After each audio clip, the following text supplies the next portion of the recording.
up, everybody? Welcome to the red carpet interview. Today, we're going to be talking it up with the homie Loopie. We are going to be talking about the upcoming album.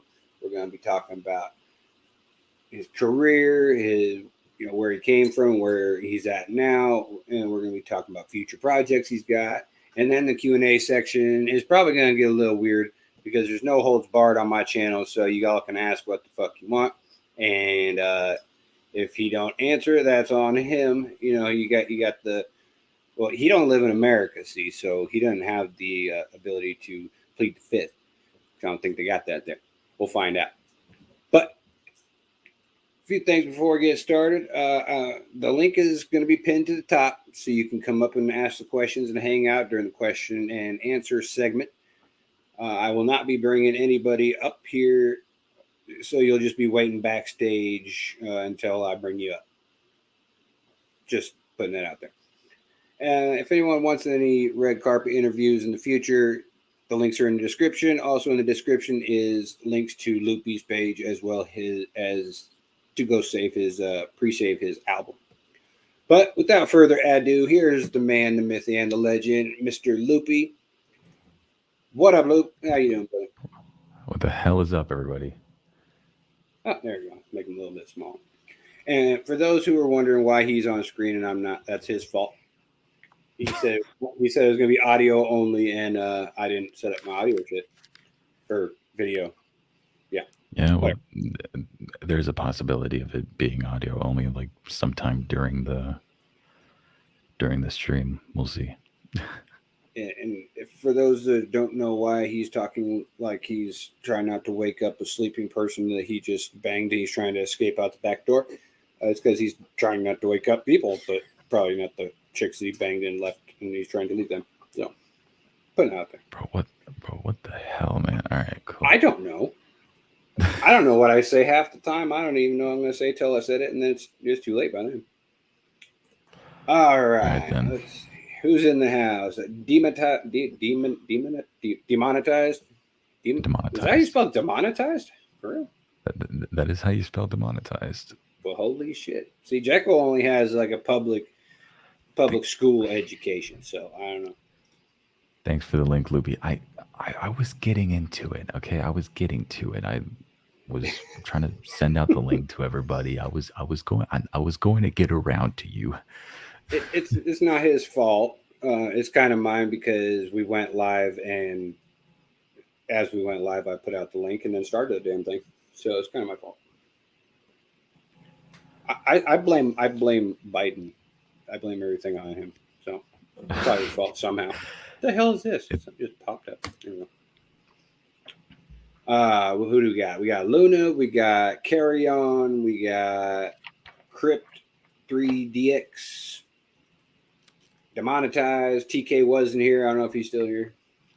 And it's always Jack's fault, like Luna said. Generally is. All right, so let's get into this shenanigans.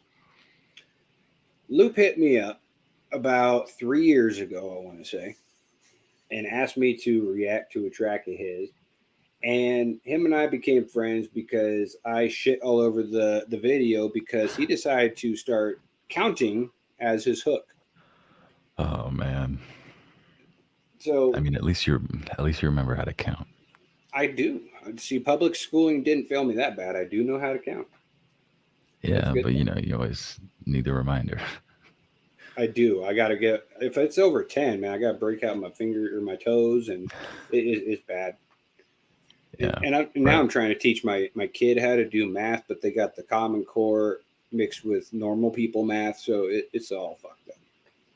And then he started doing, what is he doing the other day? Fractions, and I had to Google how to do fractions to remind myself how to do them so I could teach him. It's fucked up, man. I forgot almost everything I've learned in school. I've been out of school for over a year, so I kind of understand where you're coming from. That was going to be one of my questions, actually. What happened with your school? Did you graduate finally? Because I know the whole COVID thing and you got kicked out thing. And did you go back and get your diploma? Nope. Damn. I'm still out of school. Are you gonna go Yeah. back, or Well, like what's the plan there? I will go back in September. I'm doing homeschooling this time around because I actually do not trust a single soul in the entire school system.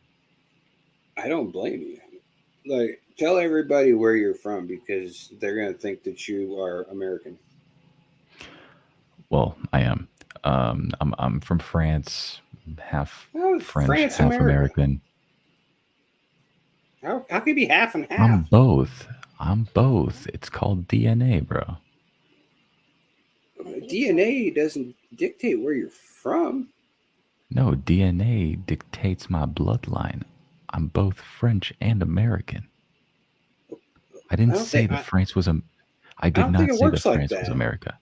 I think it does. I don't think it works like that. You can't be French and American because your DNA says you are both. Like where Yes. you were born, that's where you're from.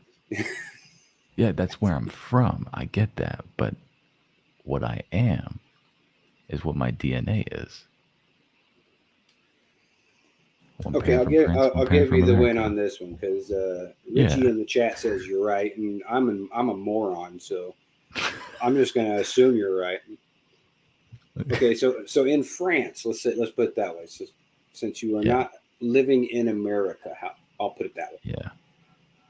Do you guys have all this crazy shit that's going on over there that we got here, like the whole K through 3 fiasco that's going on, and what is it the racial learning thing, whatever the hell it's called? Can't remember the name of it. I'll I'll be honest with you, Jekyll. I have no idea what you're talking about. I don't know what I'm talking about either. Critical race Uh, theory, that's what it is. Where they're teaching us yeah, that our history we learned all through school is incorrect. I, I'm not really like sure about that. I haven't learned anything about that in my school. It's more like they just you know they just give the work to you and don't bother teaching you shit. So it's like That's always I nice. don't know. Here, do this work. I'm not going to tell you how, but just do it.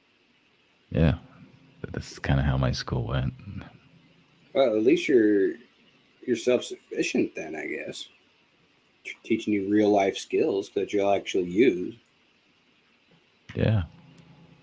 Because Uh, in my shenanigans of all the schooling I've done, to include college, I have used pretty much maybe 10% of what I've learned. So I don't know if that's the same in your schools or if they actually teach you shit you will actually use in life. um, apart from 1 year, well, no, apart from like 6 months of economy class, um, nothing really. Like everything that I learned about school, I kind of forgot about, except for how money works. Yeah, I think they should add that into the curriculum of schools, like how to keep your credit score good and investments Yeah, and all that shit. That would be better tax and than everything. some like taxes. Yeah. That would be much better. So like they teach you about economy, but more on like um, I guess more on like the seller side of it, but like as a taxpayer or like as a buyer, just regular functioning citizen in society, they really don't like go deep into it. It's more like the stock market and shit. Well, like when I went to school, they had special classes you could take if you elected to take them. We called them electives. And Mm. I always did choir and band because I've always loved music. Do you guys have shit like that over there? Yeah, I just well, not in the school that I was, but in my like middle school, like there was something like that. I just chose not to be a part of it because I didn't really fully understand how invested I was in music just yet. Gotcha. Like I still can't read music notes. I don't know. Same, They all look like squiggles to me. same. But I loved choir though. I couldn't sing for shit, but I still got up there and tried. Yeah, But no, that it was seems also like a before I whole. hit puberty though, so it kind of worked out a little better. Yeah, no, it's a whole different vibe. Choir. I feel like I could pull off going to choir. Are you allowed to do like homeschooling and then still play sports and go to electives like that, or no? Yeah, I can do that. I can do homeschooling from anywhere. If I was to go on a train to fucking Spain or some shit like that, I'd still do my schoolwork maybe. Yeah, but I know you can do homeschool from anywhere as long as you got a laptop. But can you take the elective courses, like go into the school and do choir class and band and sports? Probably, but it would not be like directly connected to the school. It would just be something completely separate. Because Uh, like I don't know, the homeschooling is like not connected to a school in particular. It's just one association. One association. gotcha. Yeah. All right, switching gears just a little bit here. We're kind of on the music topic, but Yeah. the the album that you're going to be talking about a little bit later in the interview, who is Mike? For those who don't know. Mike is a friend of mine, a really good friend of mine, one of my best friends that I met around like May 2020 or something like that, like through, I guess, a group of people in a Discord server. And I started to notice a lot of like similarities with Mike, um, where in this particular, I guess, in this particular group in this Discord server seemed to be the outcast. And I, have dealt with similar shit like that. So I was the only one that kind of stood up to, to this like shitty behavior that Mike was going through. And through that, we established like a connection and we started making music. Our first ever songs together were actually just Doja Cat remixes. And, as time went on, we kept making more and more music together. And, now you just see him in absolutely every single one of my albums. The name sounds familiar. Is the name just Mike? I know it's like Mike JH or something like that. What does he go by? Yeah, he goes by Mike JH. Okay, I Yeah. think I've met the guy. Not like met him, but met him on the internet. Met him, you know. Um, I'm trying to think. You might have, okay, because you were on the podcast like very, very early on. Like, I'm talking like episode 10. Yeah, um, was he the he, co-host? no, he might have been in chat. Yeah, he might have been in chat. No, he's not a co-host. He chooses not to be. Okay. Um, but yeah, you have reacted to um, songs of ours, and you've also listened to "Feelin" featuring Rafe and Mike JH, and I've probably made you listen to other songs with him in Did like I like Fire it? or Flop or something. Yeah, Okay, I'm um, gonna have to go back and check because his name's very familiar to me, but I don't yeah. remember. His earlier work, you did say, was like very boring delivery, so we did capitalize on that. Hey, so my opinion actually fucking mattered. Sweet, that's a rarity. Yeah, and like I agreed with you, and like I knew that like there was progress that was like needed to be made. So his delivery in this album is unheard of in all of my recent projects. Like you might have thought, the Shrug album was really good for Mike, in the song Feelin', but it goes way beyond that. Like Mike has a hidden talent that he's been freaking trying to put out for 2 years, and I finally got to like being able to get Mike out there. Well, I'll be honest. Like you know me. I've not all your songs. Like the earlier ones, I critiqued here and there, and the 1, 2, 3 shit Yeah. drove me nuts. But I've always fucked with your music. I've always liked your style, your flow, everything you do. Mm, But the new one that I just reacted to was far and away a different Loopy than we've been seeing. Is this going to be yeah. more of a more of a common thing, or are you going to switch back up and forth your styles, or what are you going to do with that? Well, the big difference. with Away and all of the songs on Stuck in Traffic and future songs like that. The difference with that compared to like the Shrug album is that I'm going to be producing everything. I'm going to be making the beat, the vocals, and the engineering and everything. Oh I shit. have full control of the song, and I've been doing that since November. Like since November, me and Mike started working on this project, and this project is completely self-produced. For Mike's solo songs in the track list, he did make his own beat, except for except for one. But for the most part, this is entirely co-produced. We don't owe shit to anybody. We're not going to go through any bullshit, in the future if any of the songs pop off or something.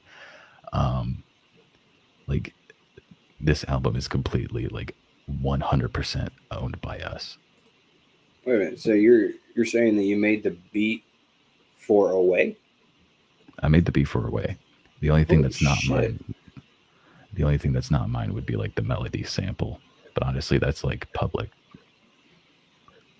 That's insane. I did not know you made the beat for that. Like, I didn't Yeah. even know you made beats, let alone make them that fucking good.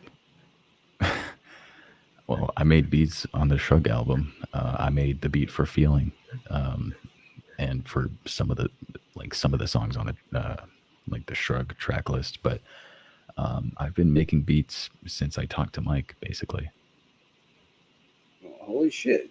Learned something new. I didn't know that you even made beats. How long you been doing that? Since yeah, around the same time that I met Mike, like around May 2020. So you've been doing it a while. Okay. Yeah, What about like as far as mixing, mastering stuff like that? How long you been doing that? ever since I picked up the mic. Um, it's it's been a bit it's been a bit of a bumpy ride, ever since I got the new mic because I had to adapt to a completely different way of mixing and mastering, and I'm still trying to figure it out. Kind of, it's something that I have to figure out myself. I can't just have somebody else do my job for me. See, I would love to learn how to mix and master better because I hate having to pay for that. And honestly, that's what I don't. Well, you probably haven't ran into this since you've been producing your own stuff, but like anytime that I have to send it out to get mixed and mastered, it's a rarity because I can't afford to send everything out to get mixed and mastered all the time. Yeah. And that's honestly what limits me from dropping a lot of tracks is because I don't want them to sound like shit. I know if I do it myself, it will sound like shit. So Mm. that's obviously not something you've even had to deal with. Well, I've sent vocals of mine to people for mixing and mastering, and all of that, and um, because I was featured in projects, or I just wanted to see what would happen if I just sent my stems to somebody, and it would just be a disaster. I had I had this one song that I was going to make for somebody over somebody else's beat, and Mike knows about this. I'm going to send him the link. Actually, I kind of want him to be here. Um, yeah, I'm going to send him the link to this interview. He'll Okay. be there in a couple of minutes. Do you want him to come up and be part of the interview or no? I don't think he's going to be able to Okay. because of I don't know if he's still at work or something. I don't know, but so I was over this guy's beat. I was doing vocals on there, and I sent him the vocals, and he said okay, it's not going to sound as you wanted, but just let me know if this is okay. And then he just sent me the most offbeat shit ever. Like it Yeah. was it was honestly terrible. I I Well, don't know. I that's kind mean, of an issue when you send it off to get produced or mixed and mastered and everything. Is yeah, most producers they're nice to work with because you can conversate with them. If something's fucked up, you can just say, hey, this needs to be pushed left or right a little bit. My vocals need up or down, whatever, and they'll do it. Not a problem. But then you get Yep. other people who mix and master your shit. Don't even send you a preview of what your verse sounded like. They put it out. You're off as fuck. Your vocals sound terrible. But there's nothing you Yeah. can do about it because they put it out without getting you to bless off on it. Yeah, and that's part of the reason why I want to be able to do absolutely like everything myself. Like, obviously, if I'm featured in a track where I know that the mixing is actually going to go smoothly because I know these are like established people who actually know what they're talking about, instead of claiming they know what they're talking about, um, then I'm always cool with like sending over my vocals because I know it's all about like before you even mix and master anything, it's just like you have to be happy with what you have already raw. If your song already sounds good raw, the mixing and mastering is going to be smooth, honestly.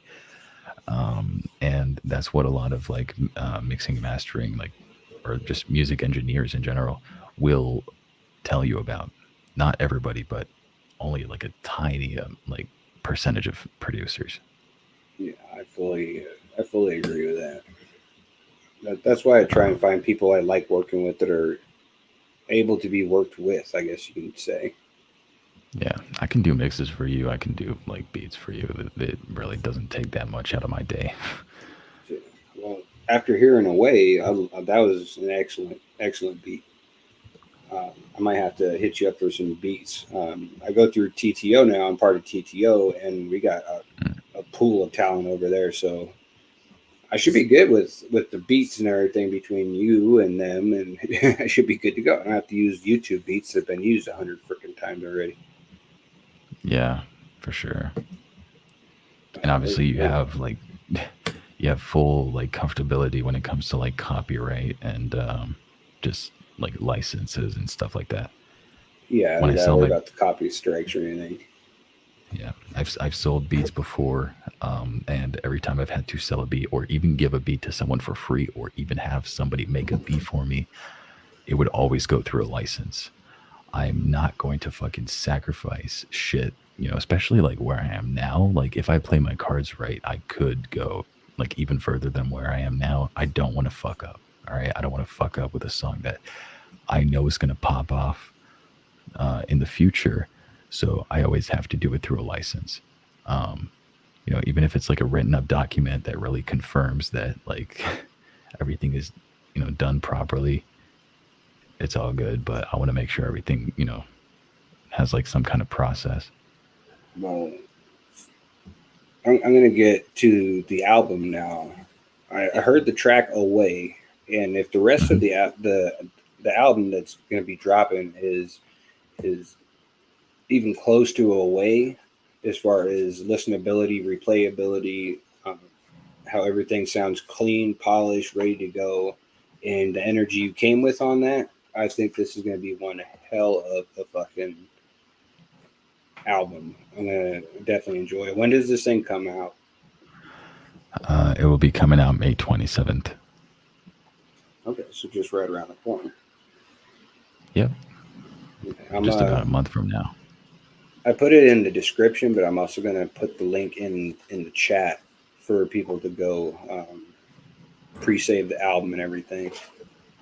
Yep. Uh, so Uh, talk a bit about the album. Tell people what it's about, the concept behind it, all that type of stuff.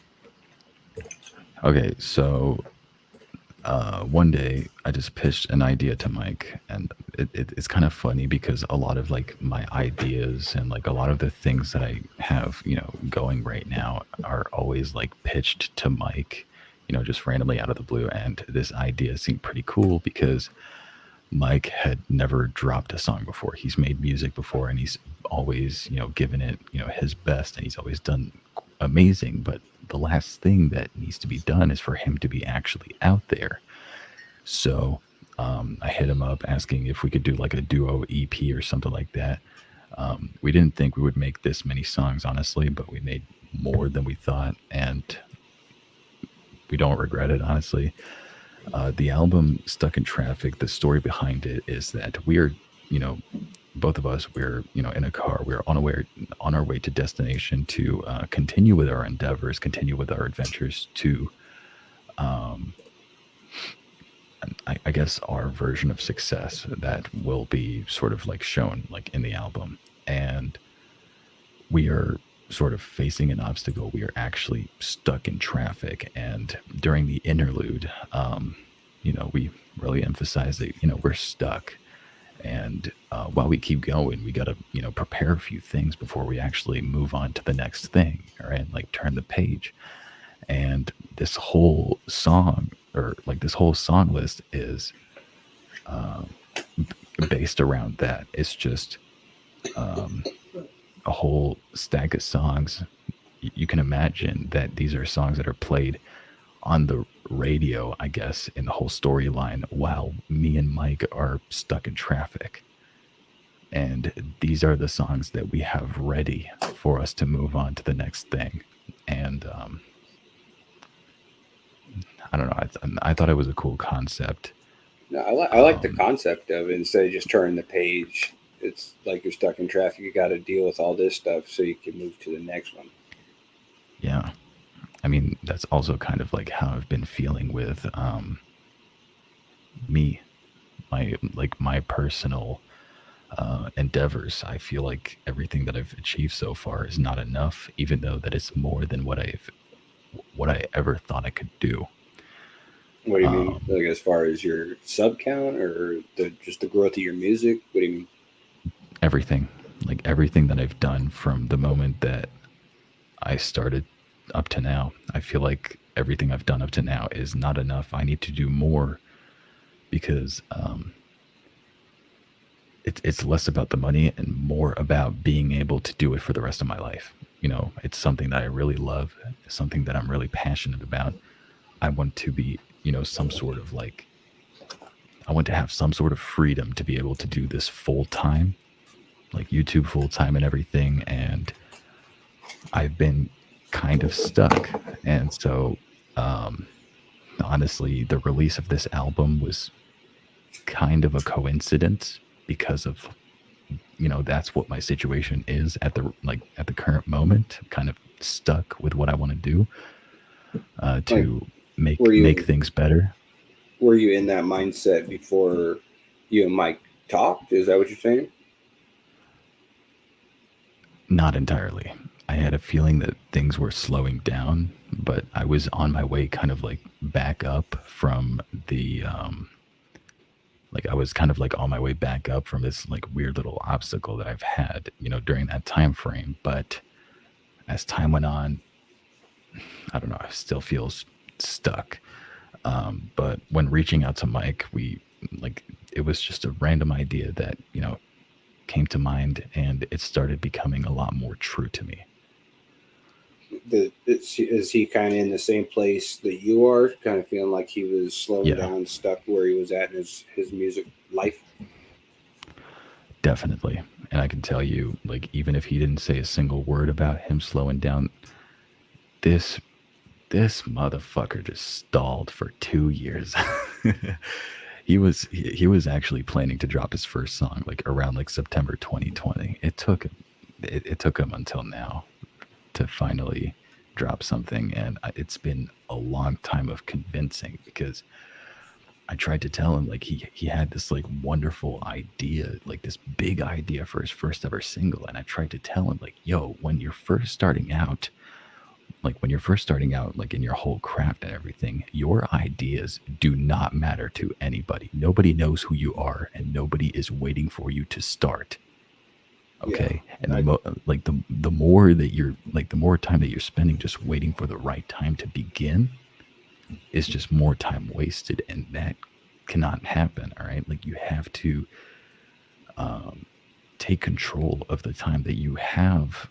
It's very limited depending on what your next adventure is. If it's something beyond education or passions or work, you can easily lose interest. And if it's something that if it's something that you really want to do, you cannot let yourself just talk yourself out of it. You can't just talk yourself out of it and be like, I'll wait for the right time to do it. Because no, nobody's waiting for you. Your ideas don't matter. All people want is consistency. Yeah, that is true. I think another big hurdle that a lot of people, especially including myself, run into is getting quickly burnt out on stuff though. So you have to find a good medium in between getting burnt out and consistency. Tell me about burnouts. I'm way too versatile in, bless you. I'm way What'd you say? I accept that you go ahead. Oh, okay. I'm way too versatile in everything I've done, like right now, that burnouts are a real issue. Um, for those who don't know, I do music, I do podcasts, I do clothes. I'm wearing my brand right now. Um, And I they're very do, comfy too. they are really comfy. Um, and I'm sort of like in the middle with reactions. I'm trying to do reactions. It's difficult because I'm trying to put more focus into the things that actually started the channel that I have now, which was not reactions. What started your channel? Your music? Yeah. Okay. And I'm finding that with bringing my reaction channel back that there was a while where I was doing lives pretty much every day or every other day, and those lives would go on for 5, 7 hours. And Yep. doing that nonstop, it just burnt me out from doing my own music because I had to focus on that stuff instead of my music. So my music stalled, and then I got back at my music, and I didn't want to do reactions anymore. And then I kind of burnt out on both of them, and I had to focus in the family life. I got kids and everything, so I had to focus on them while still trying to get everything going. And it's hard to find that medium in between. So hopefully we don't get a loopy burnout and we just lose you for like 6, 7 months. That would suck. Well, I mean, people kind of lost my true potential for quite a bit of time, I guess, until I sort of dropped a few singles this year. Um, yeah, I don't feel like I was like I don't feel like I'm the person that I was last summer. Last summer was my best time. I knew how to find a true balance between my passions and reactions. Um, Funnily, I'm saying that reactions are not really my passion because I feel like everything was an accident. All right, reactions is like, and anyone who has reacted to something and have had result over it, all right, anyone that does reactions will know that you do reactions. It is the most effective thing in terms of growth, but it's also the most effective thing to fuck you up. It's the worst thing that like anyone could do because it's like an effect of like, wow, like I'm growing. People are starting to know about me.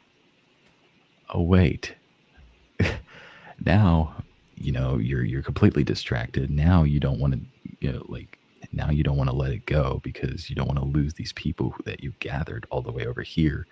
And if you tried to get other people to know about what actually started your channel, nobody's going to even bother looking at it. And that's kind of the thing that I've been dealing with like for a couple months now.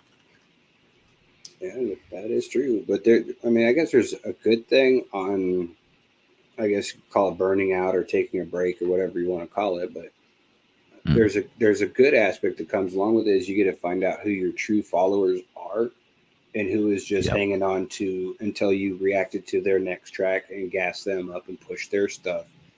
And when you stop doing it, they stop following you. Yeah. There is a huge disconnect between me and my very distant audience. And I will be honest with that. But, anyways, there's always a disconnect between me and people in general, like in this entire space, really. Um, Obviously, there is my core audience, like my like my inside people, the people that have been sticking up with me, including you, Jekyll, since like the beginning. And those who have been sticking with me like along the way, as time went on. But um, I've always had, ever since I began doing YouTube all these years ago, have had a disconnect with people in general. What do you mean by that? I feel like a lot of the things that I do and like all the things that I've sort of accomplished in the time that I've been creating content and everything that I stand for and everything that I plan to achieve has always been frowned upon. It's always been like a huge slap in the face every time someone would take not even 3 seconds to look at what's up. Um, I feel like I don't get the same amount of respect as I um, kind of deserve. And honestly, I kind of stopped searching for that respect, and I started to more like focus on my craft because like my goal is not to like just try to get everybody to respect me. My goal is my goal at this point is kind of to annoy the fuck out of people, make sure my name sounds familiar to everybody. I guess that's one way to do it, I guess. Yeah. But especially like I can't speak for like mainstream type of success or anything like that, but as I've found that the more successful I've gotten on the YouTube circuit is what I call it. Um, I've noticed that like when I was reacted to smaller name artists, I was growing a more loyal fan base than when I was reacting to like Easy Mill. I got like 4,000 or some odd views on that reaction, and I can Mhm. guarantee none of them watched anything else I've ever done. But the ones that I've started that are smaller channels, independent artists, and we've actually formed a relationship like mine and yours, where I've Mhm. actually reacted to their stuff. You kept following me, followed my work, and then we ended up working together, and now we're close friends. And I think that's the Yeah, way it should be, of because course. as far as I've ever seen, you've always respected everybody, and for people to not respect you just because you stopped reacting to their shit, that's the biggest slap in the face as far as a reactor True. standpoint that I've ever seen. True. But even like music wise, I feel like I haven't had like that amount of respect that I feel like, I sort of deserve. I feel like every remark towards me, even though I don't really take it to heart, I sort of just keep an eye on people that, I know people are just claiming they stick up for me. They've been with me for like all of this time, but then I just keep an eye on them, and like every single remark about me and every single point of view that they have about me has always been like a slap in the face towards me. And Always saying negative shit about your music. it's less about that and more about, I guess, me as a person and as a public figure. It's very like difficult to describe it, but it's just more of like a low key thing that like people really try to keep it low key that they don't fuck with me. And the funny part about it is that like they're really not hiding it that well. Yeah, the best way I've been able to weed those type of people out is when, like on Twitter, there's always these little people want you to just react to their tweets by saying, who do you think who should be on an album with me or a song with me or whatever, Mhm. and you Yeah. never get mentioned at all. Like I know me and you had that little tiff a little while ago on Twitter because you said stop mass tagging you or tag you in mass tags, and I tagged Yeah. you again Yeah. anyway. I was like, what the fuck? No, no, no, no, because I I asked you one time to like not to mass tag me because I follow everybody. Like I follow you. I follow everyone in the community, like everyone in TTO. Well, almost everybody. And like all of the tweets actually come up on my timeline, and I wake up, I keep thinking, like I see like 20 Twitter notifications, and I keep thinking to myself, like, yo, I did something right. And then all I see is like, oh, somebody liked a reply to your tweet, or somebody liked a tweet that mentioned you. And I'm like, damn, like what happened? Like, and it's I always like to keep my social medias clean. Like I know a lot of people like to leave like thousands of notifications unread on their social medias because they think that's cool. But if you look on my phone, there's like barely any read. Like I read everything. I keep everything like very clean, and like I try to keep these like mass tags like on a minimum because I want to make sure everything is like just clean. But obviously, I can't ask everybody not to do it because I'm not really that entitled to such special treatment. No, I don't read anything unread usually on mine. Like I'll read it, but I just kind of scroll through my shit to see what happened on Twitter that day. Yeah, yeah, like I don't think I need to be on everybody's top 10 or whatever lists that they're doing for the day. But when I see yeah, names that are mentioned that are complete ass and trash, and my name's not even in the mix, and they're supposedly, a fan of mine, it's like, okay, I know I'm better than that guy. What the fuck am I doing wrong? yeah. Seriously, um, I've had an issue like that, or when I would like have, or when I would give a platform to artists on my album, feature them. All right, these are people that I haven't featured before, and you have reactors that are well respected in the community, just telling you, the main artist who gave that person a platform, that they took over your song and that your words and your lyrics are completely meaningless compared to that featured artist. But not because like that person did better or something like that, but because first of all, they're always talking about shit that just don't matter at all, and they're always hyping up their darlings. And I don't know, it frustrates me, but at the same time I'm like, yo, well, I don't make music for these people. I make music for myself and for my own for my own betterment. But when I have people, listening to my stuff who claim to be established, or who claim to be some kind of professional, or who claim they know what the hell they're talking about, and all they're saying is some pure garbage, it makes me wonder if they even listen to the track at all.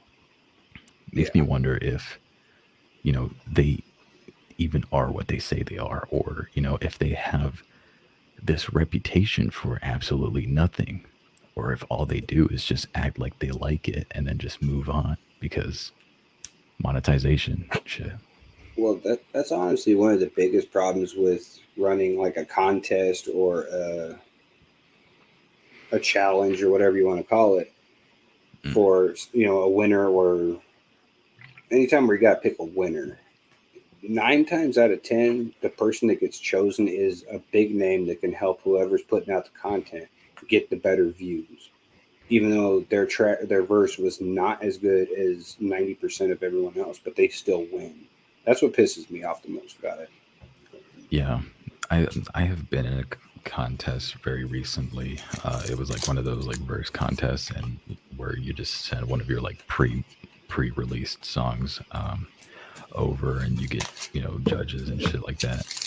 Um, I went out on the second round, and the competition was very not well thought of. Like I had, my very like fast-paced song, like fast-paced, energetic song, 10K. It's off the Shrug album. It's the first, song on the track. Yeah, But I think I reacted to that one. uh No, I had you on a live when we were doing an album breakdown, and we only got like halfway done, and we never did the second half. no, that was the first letter. No, you just listened to it on the listening party when I Um, dropped the album. That might be it. Yeah, no, the first letter is a complete flop. We don't talk about the first letter, but um, I forgot where I was. Yeah, it was my song 10K next to a song that was boom bap, a storytelling song, and more relaxed. And to put it quite frankly, a sob story. um, I went out on the second round. They said that I wasn't all that lyrical and I didn't have all the punchlines and I didn't really hit as hard, I guess. And the song 10K, I say, was one of the songs that mean the most to me because this was a song celebrating, um, some of my biggest achievements. All right. And, that song may have been fast paced and very like braggadocious. Um, That was kind of you the know, intent behind it, though. yeah, that was the intent behind it, but there was a deeper meaning. Like this was a family gathering album, and the track, the first track of the album was something to like, oh, like, we did all of this, we achieved all of this together, we made it. But And you that got was taken out by the storytelling slow jam. yeah. But like, I'm not really mad about it, but it did sort of like show that like they focused on things that really did not matter at all. And this has nothing to do, by the way, like this has nothing to do with the host, like, themselves. Like this has nothing to do with the host. The host was kind of forced to follow the judges. But no, um, like the whole thing just was very eye opening. I just did the challenge that Vibe put out, the bar challenge, and he had Clip Monster being a guest judge. And I kind of my program kind of fucked me over on that one. It was supposed to be um, 24 bar challenge, and I looked at my little music maker thing, and I sectioned off 24 bars to make sure my length was correct, because I don't want to be disqualified for going over or being under. So I did my thing on there, and from what Clip had said, I was doing great. He was feeling it, but then it cut off, and I didn't go 24 bars, so I was disqualified in round one. I was like, oh motherfucker. So I don't do Yeah. many challenges, but I was upset about that one. And then Yeah. me and Clip are But pretty good friends, so I had him listen to it again after it was over. I was like, I know I got disqualified, but can you give me some critiques? Because when it comes to bars, I think he's like the best bar heavy guy out there.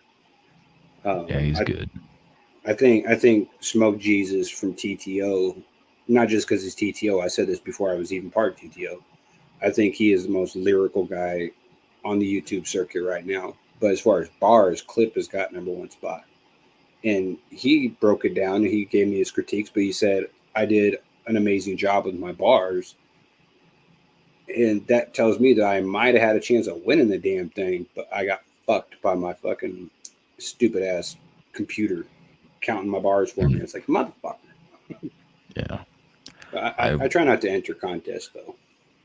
Yeah, I would have probably like gone really far if I knew what I was actually walking into in terms of like who I'm going against and what they have to offer and what they have to bring to the table because what they have to bring to the table, I have something like equal to it.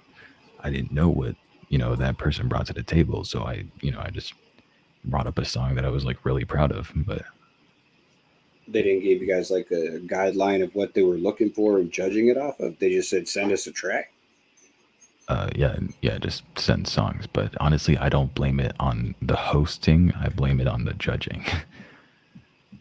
Yeah, um, it sounds like the judging fucked you because you didn't even know what they were judging you on.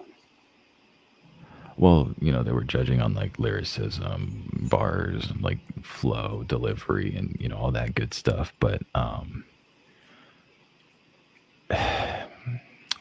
I don't know. I digress. Like it's not that deep now. I actually, I actually ended up producing the beat for the like the finale of that contest, and future contests. Like no, like me and the host, like we're very cool. I think it was just the more like the um like the judges, and Yeah, the I host can got you. definitely like agree with me on that.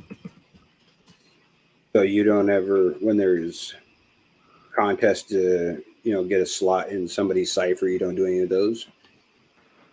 I not particularly interested in ciphers or contests or open verses or anything, because every time I've tried to enter, it's always been a disaster, and it's always been of like, um, I remember entering an open verse contest. I was like, they were hyping me up, right?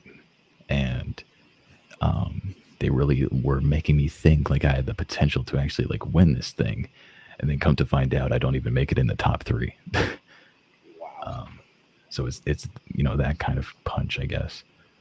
Yeah. Um, I remember when I was putting together JMP2, you had said that this is why you don't do ciphers because that thing was a fucking nightmare from the beginning.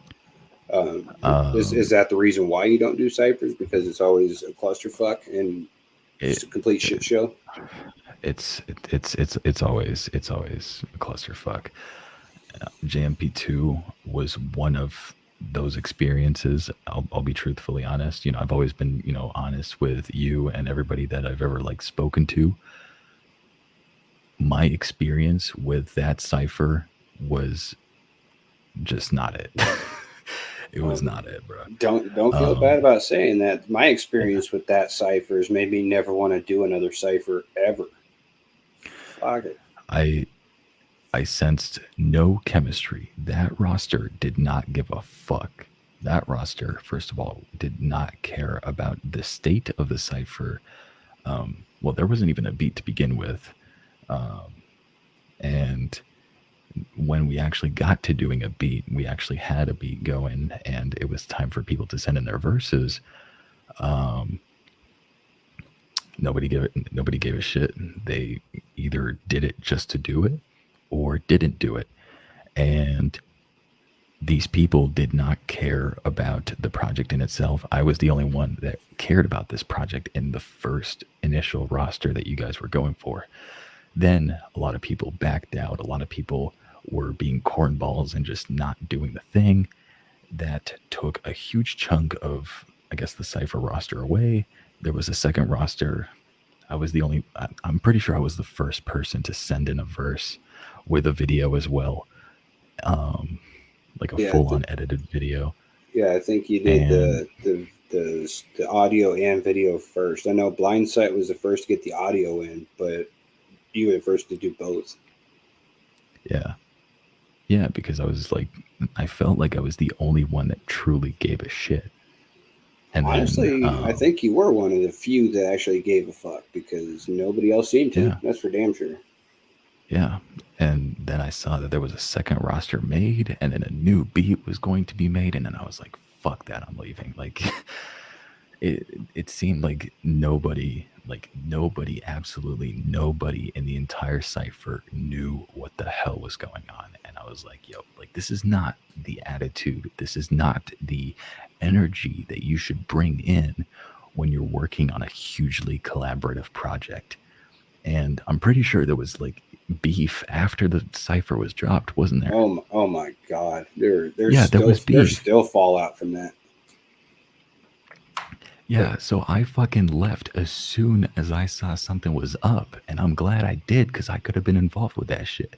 yeah, you dodged a bullet on that because like Yeah, after you had left, we put Jewel into the cipher, and then he took your spot. Basically, he was the only one on yeah, the roster that gave a fuck after you left. And it's like, okay, awesome. So Jewel gave a fuck, but nobody else seemed to. It's like, okay, what the fuck? And then yeah, everybody was beefing like a motherfucker after that. So yeah, it was bad. yeah. I like unless that cipher is going to earn me the possibility to kick off my music career in a more, um, I guess, financially free way, I guess, I'm never fucking entering a cipher nor an open verse contest and none of that. I can host some, all right, because I actually know what the fuck I'm doing. When I'm the one taking control of shit, I actually know what the hell I'm doing. Um, so like I can host them, but never gonna be part of another contest again or a cipher, unless I know that that's gonna bring me up like way, way up. Nah. So yeah, like I don't care if a cipher will bring me up as far as viewership or subs or anything, as long as the roster is professional, and by professional I don't mean like they got a contract with somebody and they're signed or none of that shit. Just a professional Yeah. work attitude that they actually give a fuck about the project. Then I would gladly hop on it, but I'm not going to do a contest. If you want me on it, reach out and be like, hey, I want you on it, and I'll be on it. Yeah. Yeah.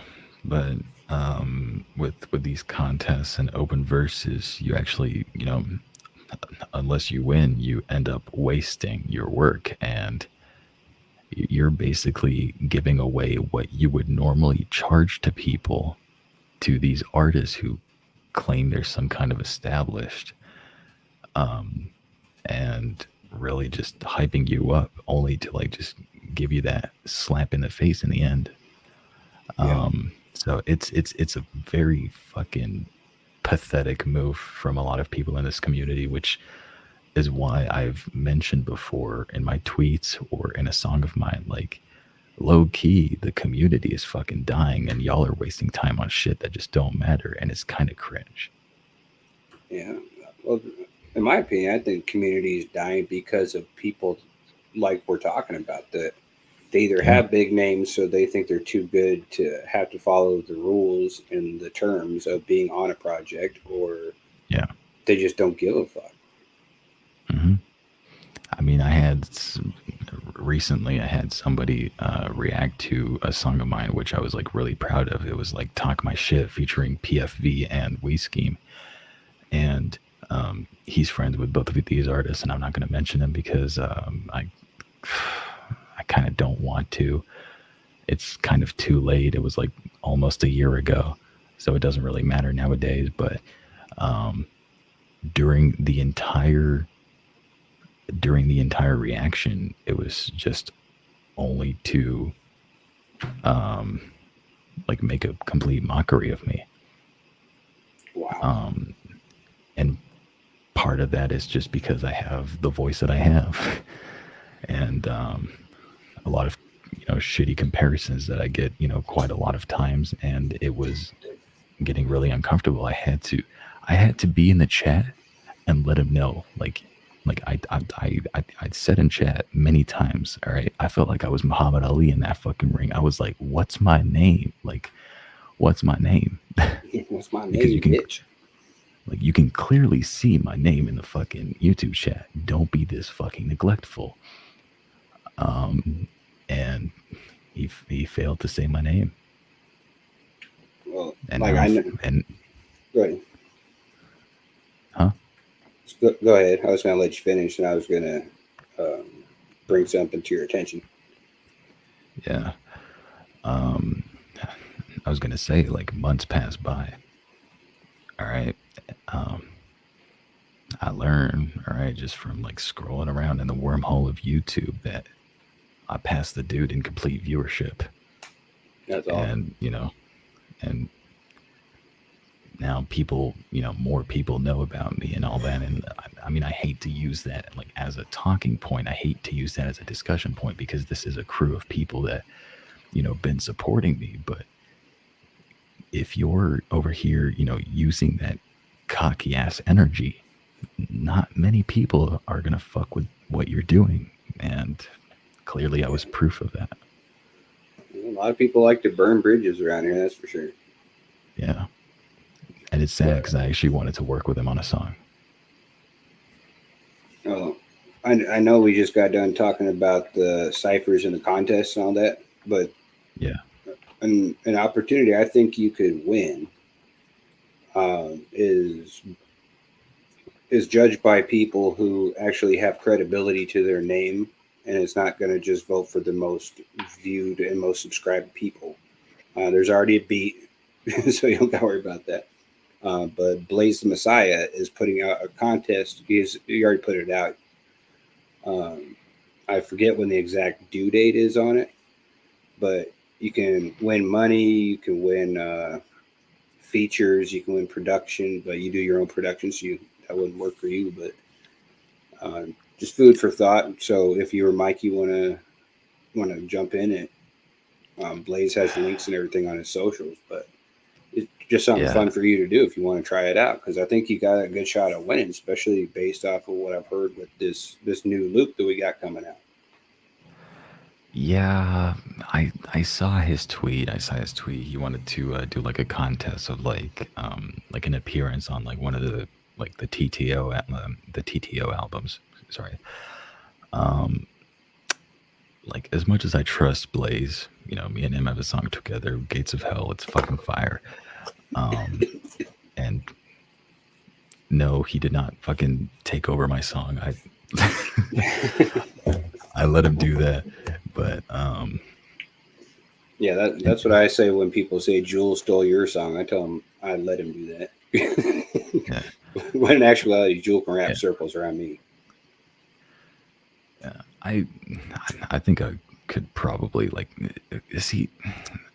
I don't even try to be lyrical. I feel like I don't need to be super lyrical, or else I'm just gonna say things that just rhyme and sound like it doesn't make any sense. But as much as I trust Blaze and y'all, Well, and it's not to put you on the spot. You don't gotta say yes or no yeah, live on the air. Just mull it over. If you yeah, don't want to do it, don't do it. But yeah, Mike, if Mike wants to do it, then let him know about it. If he is not aware of it, or if neither of you want to, well, that's fine too. We're still gonna kick it with you. yeah.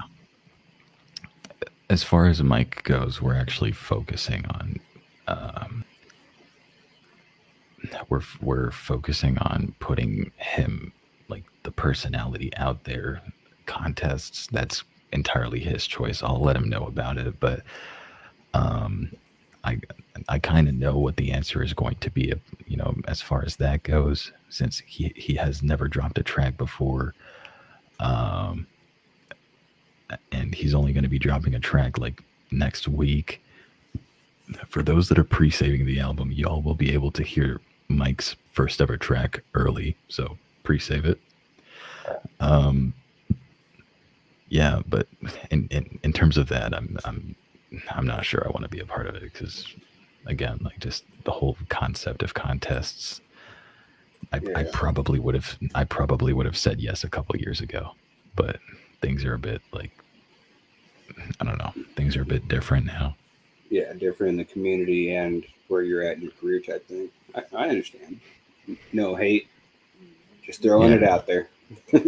yeah, yeah, for sure. No, no, I fuck with you guys heavy, all right? And obviously, I always like let y'all know, and I always like make it clear that I have an issue. Well, since you're not doing contests and anything like that, like what's Loopy up to now other than just trying to get word of mouth about the album, getting pre-saves in order, and just promoting the hell out of it? What are you up to besides that? I'm up to making more music. I'm up to figuring out YouTube. I'm figuring out like just the the ins and outs of like how content creation works in general, and um, I'm trying to focus on making it full time. Like fucking kill the fly.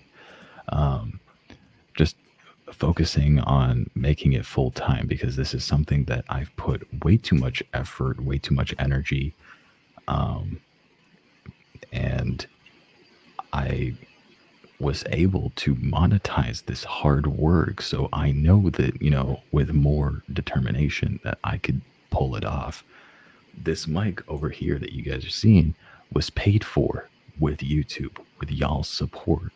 And I know that if I play my cards right, I can definitely make it full time. So I'm trying to learn, um, more about content creation. I'm going back to basics and stuff like that. And also, I'm trying to uh, make things clear. I guess my name is my name is a little bit like that when it comes to like just other people in general, people who have a higher following, who claim they're too cool to either work with you or talk to you or even give you one sense of feedback, and sometimes even fucking steal your shit. Yeah. um, Are those two people out there too? yeah, so I've already had some of my music concepts stolen by some of these bigger name artists, and the only reason I'm not like coming out with it is because I don't want to appear like some clout chaser, because honestly I don't need clout to survive. What I need is to focus on the things I love doing. Eventually I'll come around and say like call people out, but honestly like right now at this stage of the proceedings I don't need to worry about that. I 100% understand what you're saying. Like, I don't know if you're aware, but Tom McDonald stole a beat from me. uh, I thought he did that to Tripped Up. I don't know if he did or not, but he stole it from me. I tracked Darker Side of Me. He took that beat and he put it into Fake Woke. Fake It, Woke. Okay, and so that was you. it's the same melody, everything. It's like, you motherfucker. But at the same time, it's kind of humbling. It's like, holy shit, Tom McDonald stumbled across my shit. That's fucking awesome. Yeah. So, Oh, yo, sorry, I just got distracted because I just saw something from Nampson. this is another penis picture. Tell him to stop saying that shit. No, no, Nampson just came back after like deleting all of his shit and just tweeted something about why he did that. I'll check that out after the interview. I'm sorry I got sidetracked. I just saw something about Nampson. I'll have to look into that. I didn't know he deleted all his shit. Like last I heard, Yeah, he was making it his full time thing. He quit his job. He was going to move to Vegas. I didn't know any of that. he deleted his YouTube channel permanently. His 100K subscriber YouTube channel is completely gone. Wow. He, yeah, he deleted his email, deactivated his Twitter, deactivated his Instagram, deleted a few songs from Spotify. Yeah, Oh, dude went shit. fucking missing. I'll definitely have least, to look into that after the interview. yeah, at least he's back. He did say that he was going to make more music, so I'm fucking excited about that. But fucking hell, I was worried about Namson. Well, that's good. Yeah, so I'm a Namson fan, so yeah, I'm glad he's coming out with music. I'm good. He's okay. I didn't know he went missing. yeah, terrible. But that makes two of my missing buddies come back. Fuck. That's good. Who's the other one? Hopefully not me. E Crystal. Who? E Crystal is back. He's one of my co-hosts on the Loophole podcast. Oh, okay. Also a very, very, very skillful YouTuber. He's really good with vlogs. He has like around like 8,000 subscribers. He's a wonderful person. He was gone since like Christmas Eve without any official leave whatsoever. And he's back. And I called him, and he sounds like he's back, like he never left. And you'll see him on the podcast tomorrow. So I was just actually perfect segue into it. I was going to ask about your podcast if you're still doing it. Like, tell people what it's about if you want. Get that out there a little bit. Loophole Podcast is a podcast that I do every single Saturday at 2:30 p.m. Eastern, which conveniently I'm going to be doing tomorrow at that same time. We talk about literally anything that's going on in the world. We are literally the podcast that doesn't plan shit. We don't write topics. We don't write anything. We just turn on the camera and we just talk and we just come up with shit. We talk, we laugh, we dance, we fucking eat food. We haven't cried yet, but we do trivia. We do other things like, and it's honestly a vibe. we also interview artists, YouTubers, and everything, to talk about their grind. And we're trying also to be the main source for people to get to know, for people to get to know public figures. So the Loophole Podcast is hosted by me, E. Crystal, Jelani Muna, and Katie Marie Rose, and social media like the social media stuff is being managed by my girlfriend Criv3DX. Like we're all like a very tight crew. Oh wait a And minute! we've been I've met Crystal. I talked to him. I was supposed to do an interview with him actually, and it never actually happened. right. Okay, so I know who you're talking about. Yeah. Let's go on the girlfriend. What's up, girlfriend? What's up, girlfriend?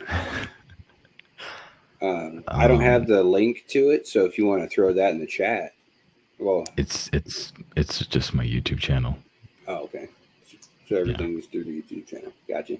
Yeah, there's also like a proprietary channel to the Loophole Podcast and all the social media, but that's already like linked to my YouTube.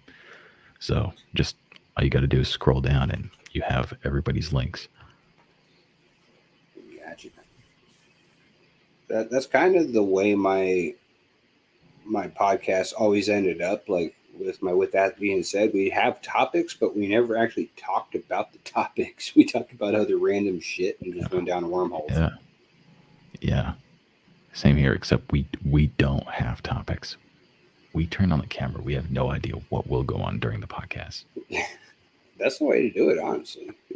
Sometimes the topics will turn people off and not want to tune in, but this is kind of like just kind of tune in and see what the hell they talk about today. Yeah, and as much as I don't have the same amount of listeners as I've had before, like not that many people, check out what I'm up to all that much anymore in terms of like the podcast. I promise you, once you're co-hosting this thing every single Saturday evening, I'm just saying it's one of the most therapeutic things ever. It is.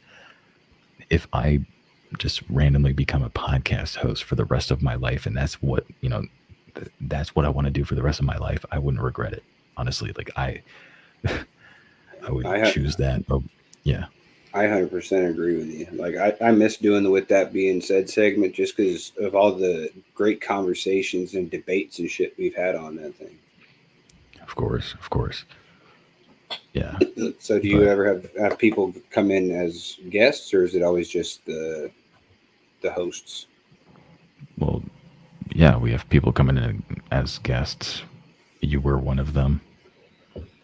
I don't remember shit. Like I knew I was on your podcast, but I didn't know if like you have it scheduled where guests are going to be there that day. Like you had me scheduled for that one day, but I didn't know if you still do that. Like I had an interview that you did with me and I forgot I even did it. Yeah, no, you DM me. You DM me the next week and you were like, yo, like, aren't we supposed to do an interview? And I was like, bro, we did it last week. Yeah. I'm telling you, my brain does not remember shit. Yeah, no, my brain just functions in a like very weird way, but at least I remember that I do interviews.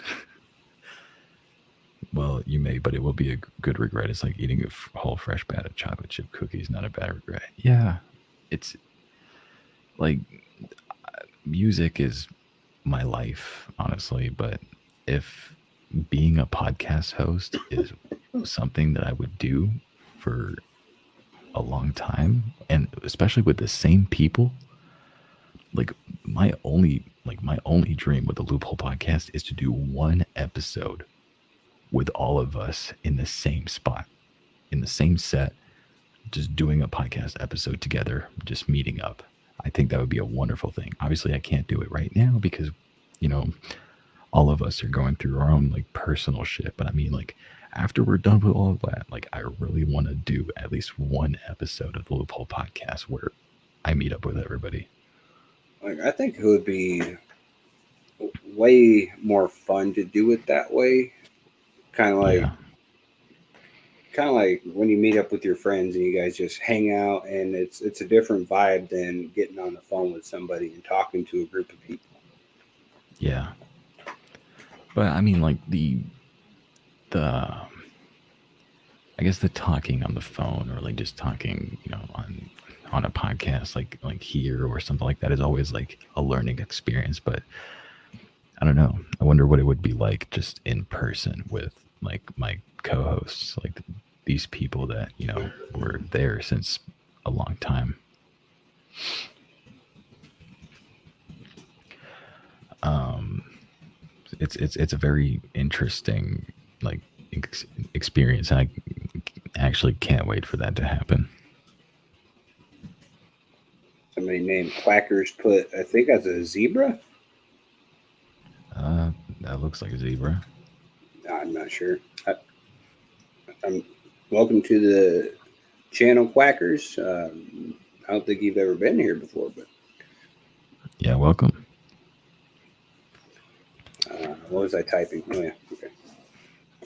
Halfway through a damn sentence, and I saw a zebra. It kind of got me sidetracked. But if anyone's got any questions for Luke, go ahead and click the link. It's the pin one at the top, and come on and ask questions or ask it in the chat. If anyone's got questions that I haven't covered yet, feel free. Hell yeah. And be sure to pre-save the Stuck in Traffic album coming May 27th, because a lot of like unreleased and exclusive stuff will be sent um you know towards you, like, and like some exclusive stuff will be sent your way to better understand the release of the album and to also help you and motivate you towards sharing the link with other people. Are you doing any type of hard copies for the album, or is it all just digital? I'd like to do a hard copy of the album, but I don't think I have uh the funds for that. You could always sell them for like 25 a piece. That would cover the cost, wouldn't it? Of printing out stickers and shit to put on the album or the disc. Well, I wouldn't have the I wouldn't have enough to even like pay for such a thing. Gotcha. Yeah. I'm, All I'm I can trying to really grow. do is I'm trying to grow my hard copy album that people drop. Like I just got a Karma's in the mail. I have schemes from a long fucking time ago. But the funny yeah. part is I don't even own a CD player anymore, so they're just kind of a collection type thing. Yeah, I have one, but it has not been plugged in since like August last year. Like and I have a vinyl from KSI all over the place, but I cannot really remember the last time I put it on my turntable. Like my car doesn't even have a CD player in it. It's all streaming shit. Yeah. My car has a CD player, but it's broken. So it's like, ah, fuck. Mine's fucking possessed. I turn the knob to turn it up, and it'll just go randomly, just whatever volume it wants to go, and it'll disconnect my Bluetooth out of nowhere, and then reconnect it whenever it feels like it. It's fucking possessed. Yeah. My car's Christine.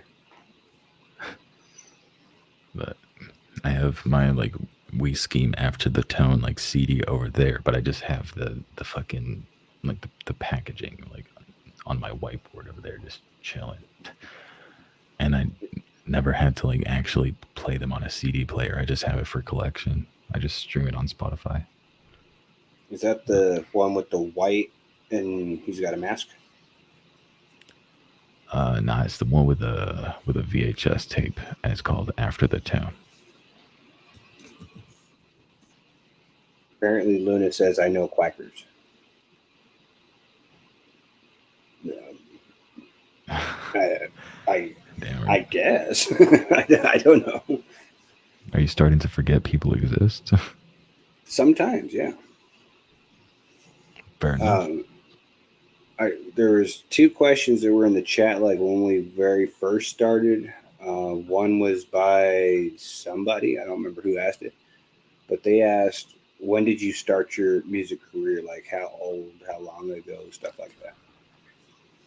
I wrote music for fun when I was like 11, but it was like some cringe, edgy, dumb shit that I did as a little kid.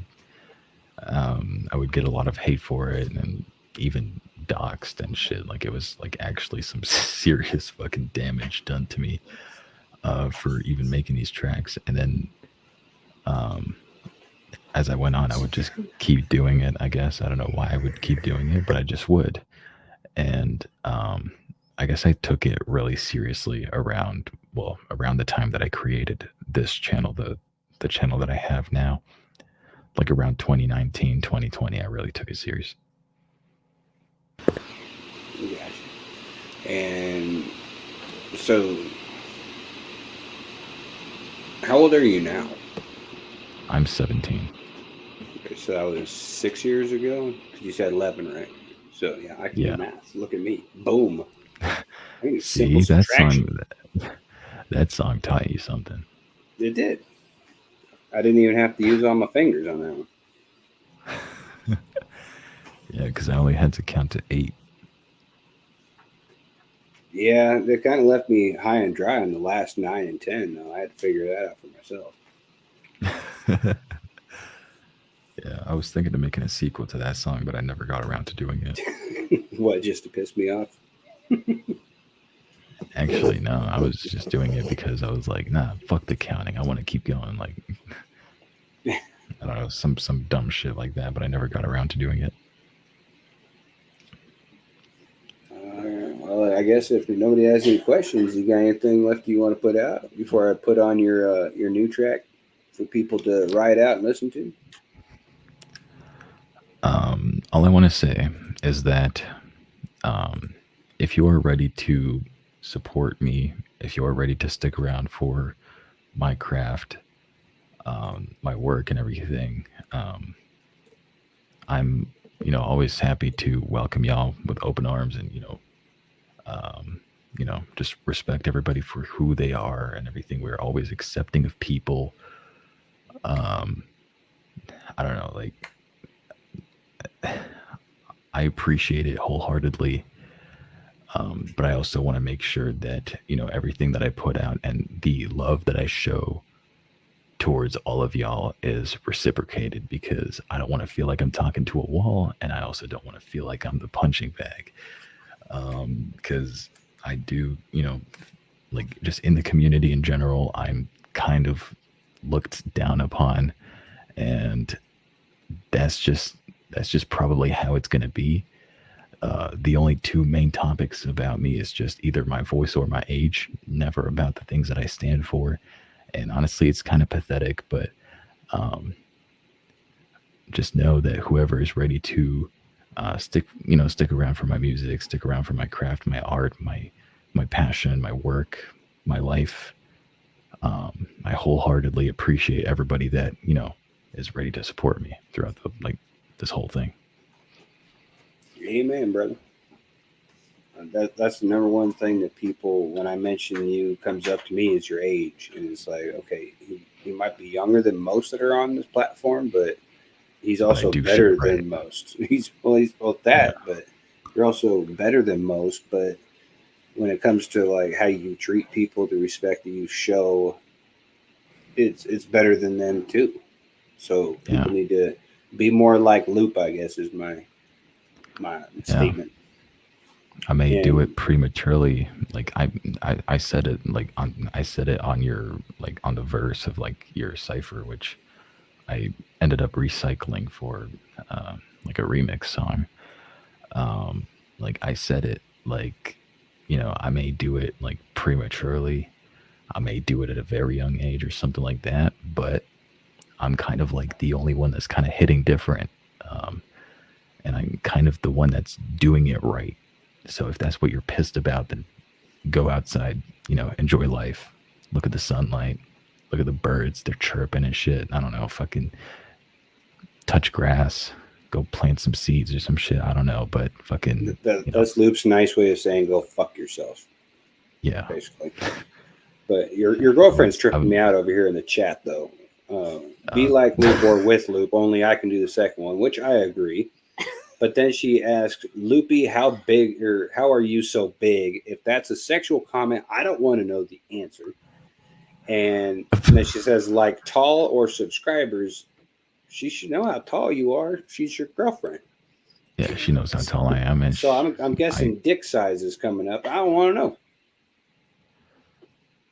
Don't we're want not to going to get into that. Yeah, we're not going to get into that. But in terms of subscribers, and I don't know, I just watched an Indonesian man playing guitar, and I guess people started liking me for it.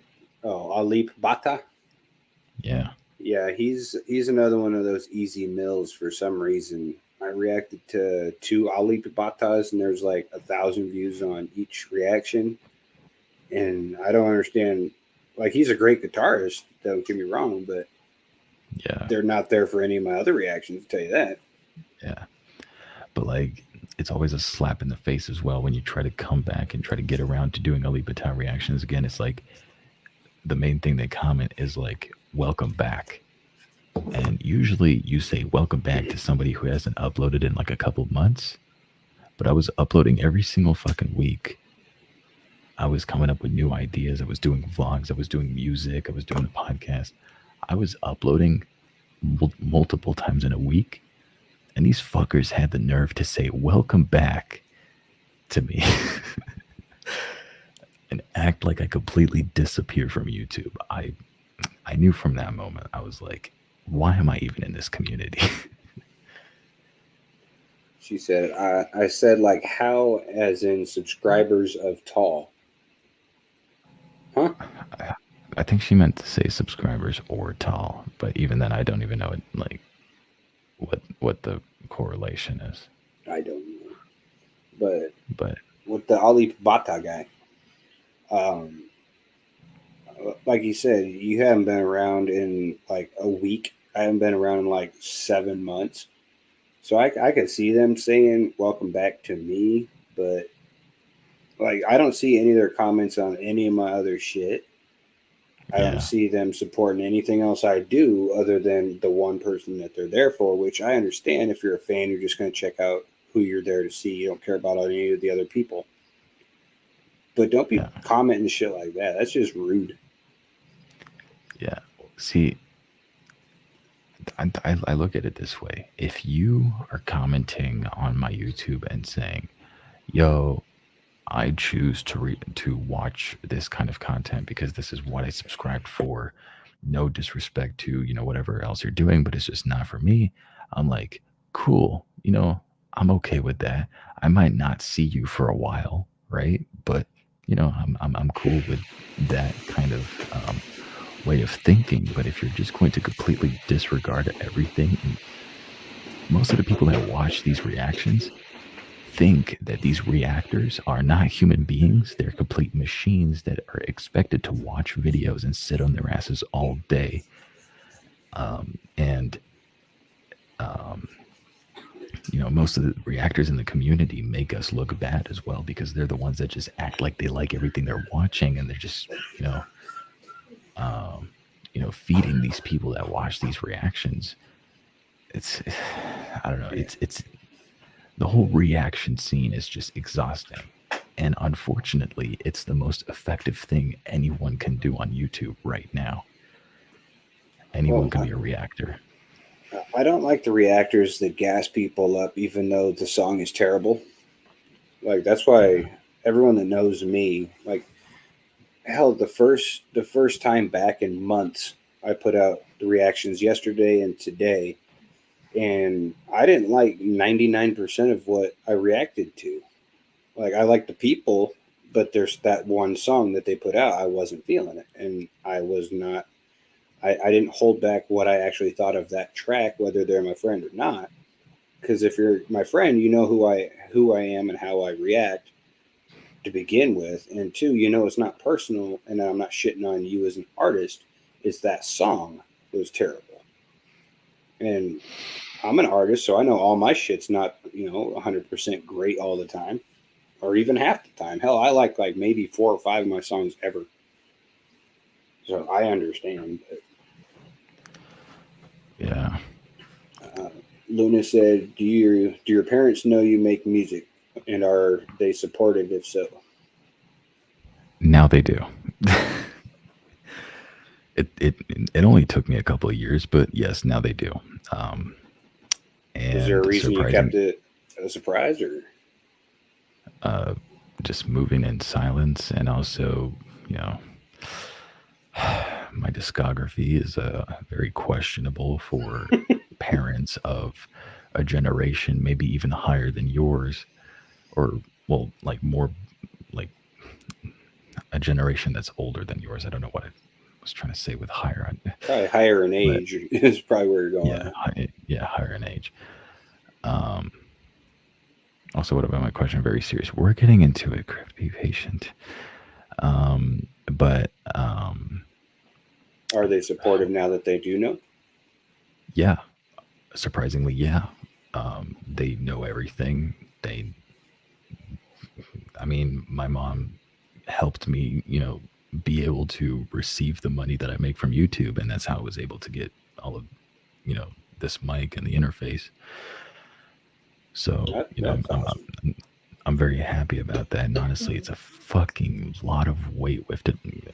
It's a lot of weight lifted off my shoulders. Honestly, like Oh, I'm it's sure. like I know that I can actually do it full time with their support. Um, and I kept a lot of things private. First, it was the clothing brand. Like I had to tell them that I own the clothing brand. That was cool. Then it was the music, that was cool. The YouTube thing, they really supported it. I showed my sister, like I showed my sister my setup, like in person. All right, which she doesn't come here often. She's about to turn 25. She has her life to live. But I showed her like her whole, like my whole setup and like what I planned to do and everything. And then as soon as as soon as I finally got around to saying goodbye to my sister, um, you know, open the door for her. Yeah, cool. Goodbye. She's out of my house and everything. I went back in the car with my girlfriend and I just fucking bawled. I just fucking burst into tears. I was like, yo, like I was able to talk about something that I'm fucking passionate about. I'm like I feel like unstoppable, That's awesome. honestly. It's always hard And when you're holding back a big secret like that from people you love, especially your parents. yeah, yeah. It also kind of took me a while to, say I was in a relationship because of like my own like family problems. I didn't know about like certain timings and things like that, but now they know absolutely everything, and now we're all on the same page, and it definitely feels a lot better. Um, That's awesome. and as far as as far as people are concerned, no, I'm not going to get my ass kicked just because I have a song out there that's a year old, by the way. Just because I have a song out there on YouTube called "Suck My Dick." Okay, all right. I'm not going to get my ass whooped. All right. I I forgot you hope. came out with that one. Yeah, I forgot too. Like until like a couple days ago. Um, your girlie said, "Serious question. What are the next steps in your career?"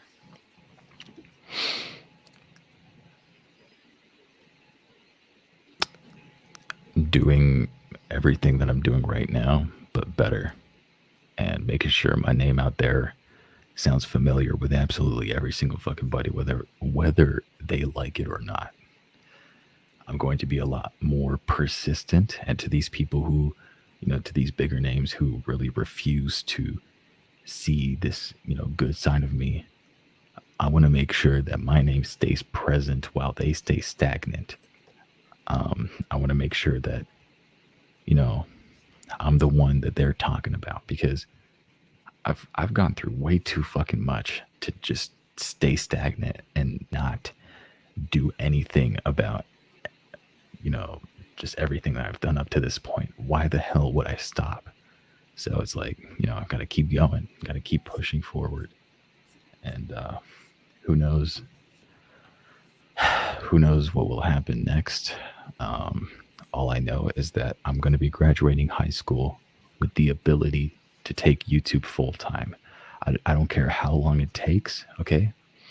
I don't care if it comes before or after I graduate high school, which is in 2024, finally enough. I'm going to make it full time. People are going to know about me. My name's going to be familiar with everybody else, and I'm going to be able to make a living out of the things I love the most. and it's going to be a huge fuck you to a lot of people. Best way to get back at people who've been treating you the way they have been is by succeeding and not giving them the time of day. Because then they're going to Yeah. ask you to be on track, and you can be like, "Go fuck yourself."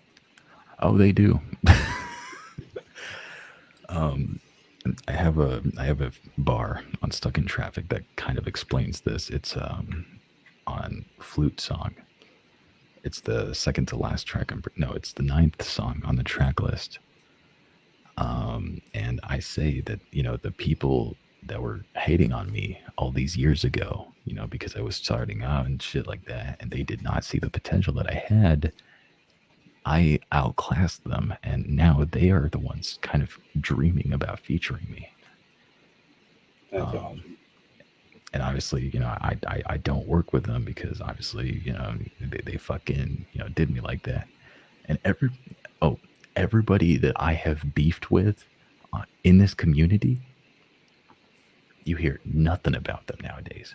Nobody is talking about these people that I beefed with. And those were people that were getting thousands of views per song. But, Blaze says, "Here's a question: Are Blaze and Loopie going to make a song again? And why is the answer yes?" See, I didn't even know if there was going to be another Loopie and Blaze song, considering that, he charges for features now, which I absolutely have zero issue with. But I do have a song, that Blaze would fit very well into, and the reason why the answer is yes is because Blaze the Messiah, among very few other artists, has the biggest and greatest fuck you attitude anyone could ever have in the community. There's a little bit of that in my track, so That is big fact. Blaze just doesn't give two fucks ever. Yeah. So, Blaze, when I'm done with this, check your emails. It's happy you got a wrench. For those who don't know why people don't have wrenches that used to have wrenches, because I took everyone's wrenches away, and now I got to give back the wrenches to people I actually trust. So yep. that's why that's the way it is. I think Loopie has one. Yeah, I think. Excuse me. I don't know, because you're not in the chat, so I can't tell if you're blue or not. No, you gave it to me when during the premiere of Away reaction. Okay. Well, at least I gave it back. That's good. I'll be on my best behavior, I promise. Crap, my lady. I would give you one, but I don't know you. Well, you're going to know her for a while, so get used to her. That works. I'm glad that you found somebody who makes you happy, Luke. You deserve it, buddy. Yeah. I mean, I don't know if you know about how 2020 treated me. So pretty rough in what you told me. Like, I don't try and get in people's personal business very much, but what you told me, it wasn't a very good year.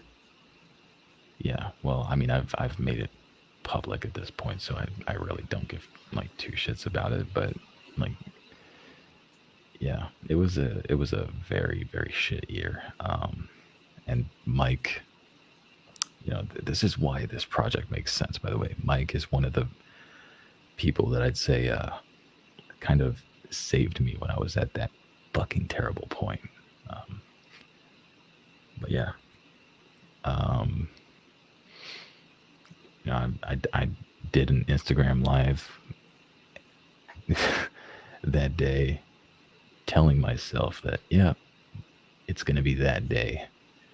And that night I was talked out of it. Yeah. I'm glad you were talked out of it.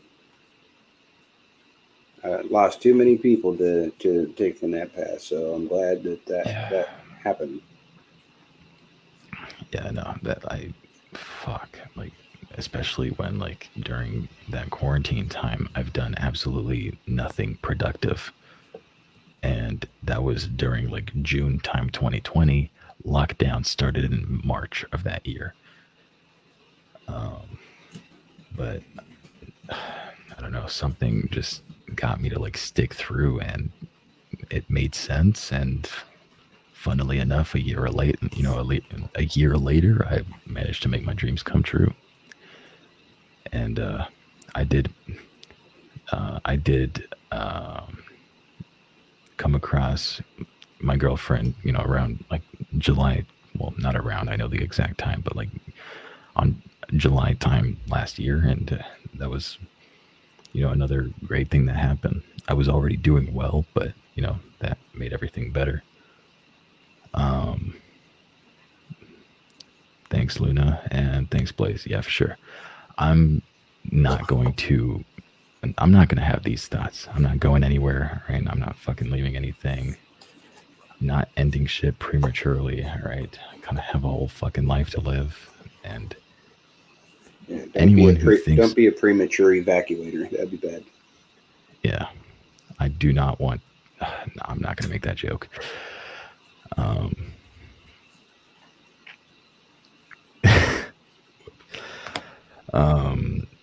but yeah, I also seen something that kind of persuaded me to like not do that to, especially like my family. Like I don't want to do that shit. And that's also why I've been like so invested with like mental health. Like, it's something that just has to be talked about. And I the YouTubers that, I've spoken to for like a brief amount of time and then fucking died, a couple months later, because of like the topics we were talking about. It's like, fuck, man. Like, but yeah, I don't know. Blaze wants to know when you wrote your first um, actual track. I know you started writing when you were 11, but that was his question. But as far as the suicide topic and mental health issues, I'm a big advocate for that myself because everyone knows me knows that my late wife committed suicide. So I'm big on that. And when you started doing all the suicide stuff, I personally appreciated you putting all that out and putting the time and effort into raising awareness. So that's awesome. Yeah. People look at this brand right here, and people look at this brand and people think that this is like the biggest cash grab a YouTuber could ever do, but this is my mantra. This is my lifestyle. This is how I live every single day. I barely ever wear any other clothes than my own. Um, And and how reason do you for that pronounce it? being, and I, You they're yeah, comfy as shit. Like I bought your hoodie, I bought two shirts. yeah. Well, you have this, but in gray, I remember, and you were my first Yeah, ever sale as well. So, like, again, I thank you very much for that. But it's for a good people, cause. yeah, people see this as a cash grab. I, s- I, I consider this my lifestyle. Like, this is my way of life, a release of negative energy and converting that into a positive vibe. That's Like, just, yeah. can you explain the the name of it and like you say it's your mantra? Like, what is it? What does it mean? I can't exactly tell you what it means, only I know, but I can tell you what it represents. It does represent a release of negative and angry energy, just some, like, just any aura that does not belong in your body. Just releasing all of that, whether it be through, I don't know, through panic or through just like anything, some kind of like mental instability, like in the moment, and converting that into a more positive, chill, relaxed, and loving vibe. And the goal, I guess, of the clothes is like, yo, like, take it easy, kind of thing. We all like, we all as people get frustrated by shit. I do kind of highlight that on stuck in traffic. We get frustrated by things like such as being stuck in traffic. We get pissed at people, we get pissed at ourselves, we get pissed at life, we get pissed at whatever religious character we believe in. I personally not religious, which is why I'm not going to get into that. But like, it's more of like a sign. An eye is like a sign of like, yo, take it easy. You know, things will get better. You can So definitely bounce back. kind of like woosah. What's up? Is it kind of like woosah? Like that's what I say when I get really pissed off. I'll just say woosah. I got that from Bad Boys, but it does work. Actually, I mean, Bad Boys 2. oh, I kind of don't remember anything about the Bad Boys series. I saw it when I was like 5. But um, so when did you write your first track? um, You might have well, said, but I know it was when you were 11 when you started writing. yeah, that was like 11 when I started writing. But when I guess I put the most time into making an actual track that doesn't involve dissing people, uh, that was around September time, 2019, and I dropped my first ever proper introductive track in on September 25th, 2019. My first song ever was Mad Scientist, and I go by that personality. I do claim to be, and I am, and it's not just that I think. I affirm myself as kind of like the mad scientist of rap. Just experimenting with what does and doesn't work. Yeah, That's actually a pretty good. What's it? Alter ego type thing. Makes a lot of sense. Um, I wouldn't say an alter ego because I'm like no, I'm I'm I'm very not saying for you. For somebody else, uh, kind of like that. oh yeah, for sure, for sure. Luna says she gave you oh, it might have been the shrug shirt, right? You got Yes. like Yeah, she yeah, won a contest and then she sent it to me. But I had one anyway because I bought one from you. yeah. So you might have two of Um, them. I do actually. Actually, my son has one and I have the other. Yeah, so you both have two of the only copies of a T-shirt from my clothing brand No, in the world. I'm gonna send that shit back to you and get it autographed. Then you have to send it back though. Um, I'll pay for shipping. I mean, I Um, could probably do that actually. see, Sped says, "What topic have you found the most challenging approach in your music, and why?" The topic I found the most challenge approaching. I think it was just to create a song that doesn't involve dissing people. I'm just naturally very angry with people. And I don't know if it I don't know if it contributed to why people don't really like me that well, but um I'm just naturally very angry with people, and it might be because people just don't really like me that well. So it might be I hate that. people. Yeah. And People hate me and I hate them. in terms of like topics that is like hard to approach, it's more like storytelling rap, like rap that sort of like touches your heart. Away is probably the closest thing that I will ever get to storytelling, really ever. Is there a reason Um, behind that, or it's just not your it, forte, or what? it's it's sort of difficult to like it's sort of difficult to talk about your life in a song, which is why my podcast exists. I use my podcast to talk about my issues, and it's the most therapeutic thing that could ever happen to me. But in a song where I'm naturally I'm just a writer. Like I like to rhyme and think of shit that makes sense and is kind of funny and is goofy. Bars that kind of throw people off, kind of throw people for a loop.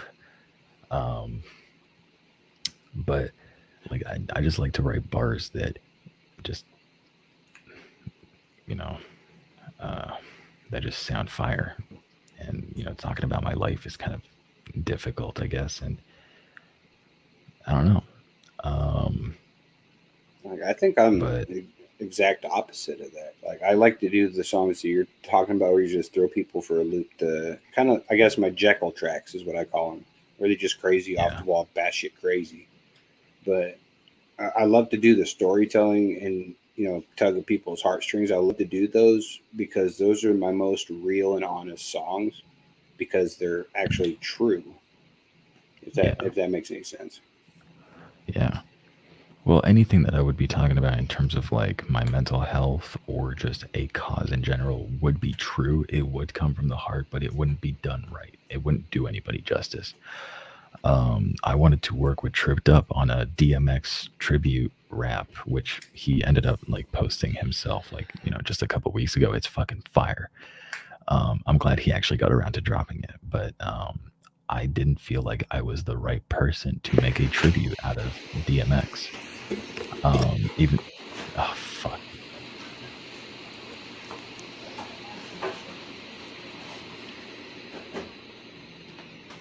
Did you not like DMX or?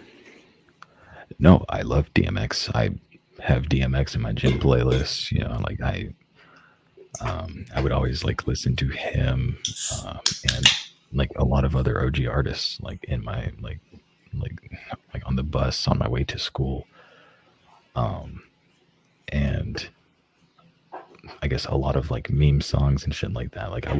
I would know about like DMX, and I wasn't like connected to his character, the whole Rough Riders thing, the whole like motorcycle club kind of thing, the whole crazy personality. I was not really familiar with it. I was just familiar with the music.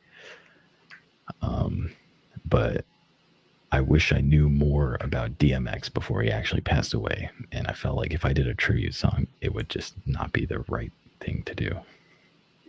Feel like you wouldn't do him justice? Yeah. Which is why, like, people ask me to make songs about like mental health awareness and suicide prevention and all of that. But to be truthful with y'all, like, what the hell would I be talking about? What, like, my experiences? I, it's something difficult already to talk about, like, to begin with. But you know, I just shrug it off and, just start talking about things that matter to me more. Well, with your music, like I know that you've said that your age always gets brought up um, Yeah. by everybody who talks about you. But when it comes to your music, do you ever find that being at such a young age, you don't have a lot of experiences in a lot of different things, so it makes it harder to write about them? Um, what do you mean exactly? I didn't get that. Like take me for example. I can write about a lot of different stuff because I've been through it in my own life in the almost 40 years I've been alive. Lost a wife to suicide, lost a wife to divorce. I've had kids. I've went to war. I've killed people. I've been blown up. I've seen buddies die. I've had them die in my arms. So I can write about all that because I have firsthand knowledge of how it felt. Um, Not having it a lot of experiences in different areas. I'm not saying you don't have any experience in life, just in different areas. Do you stay away from songs of those natures, or do Yeah. you find it hard to write about them or anything? Um, well, the things that I kind of go through personally,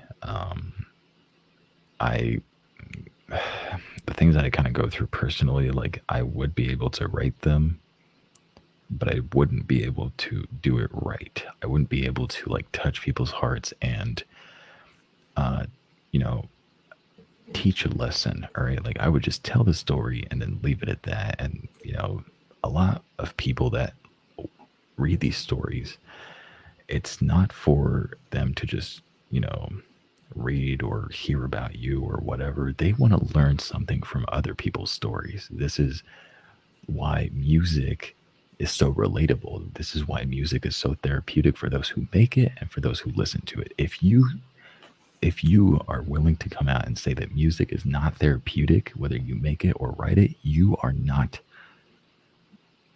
like I'd say more for those who make music. If you make music and it's not in any way therapeutic for you, don't make music.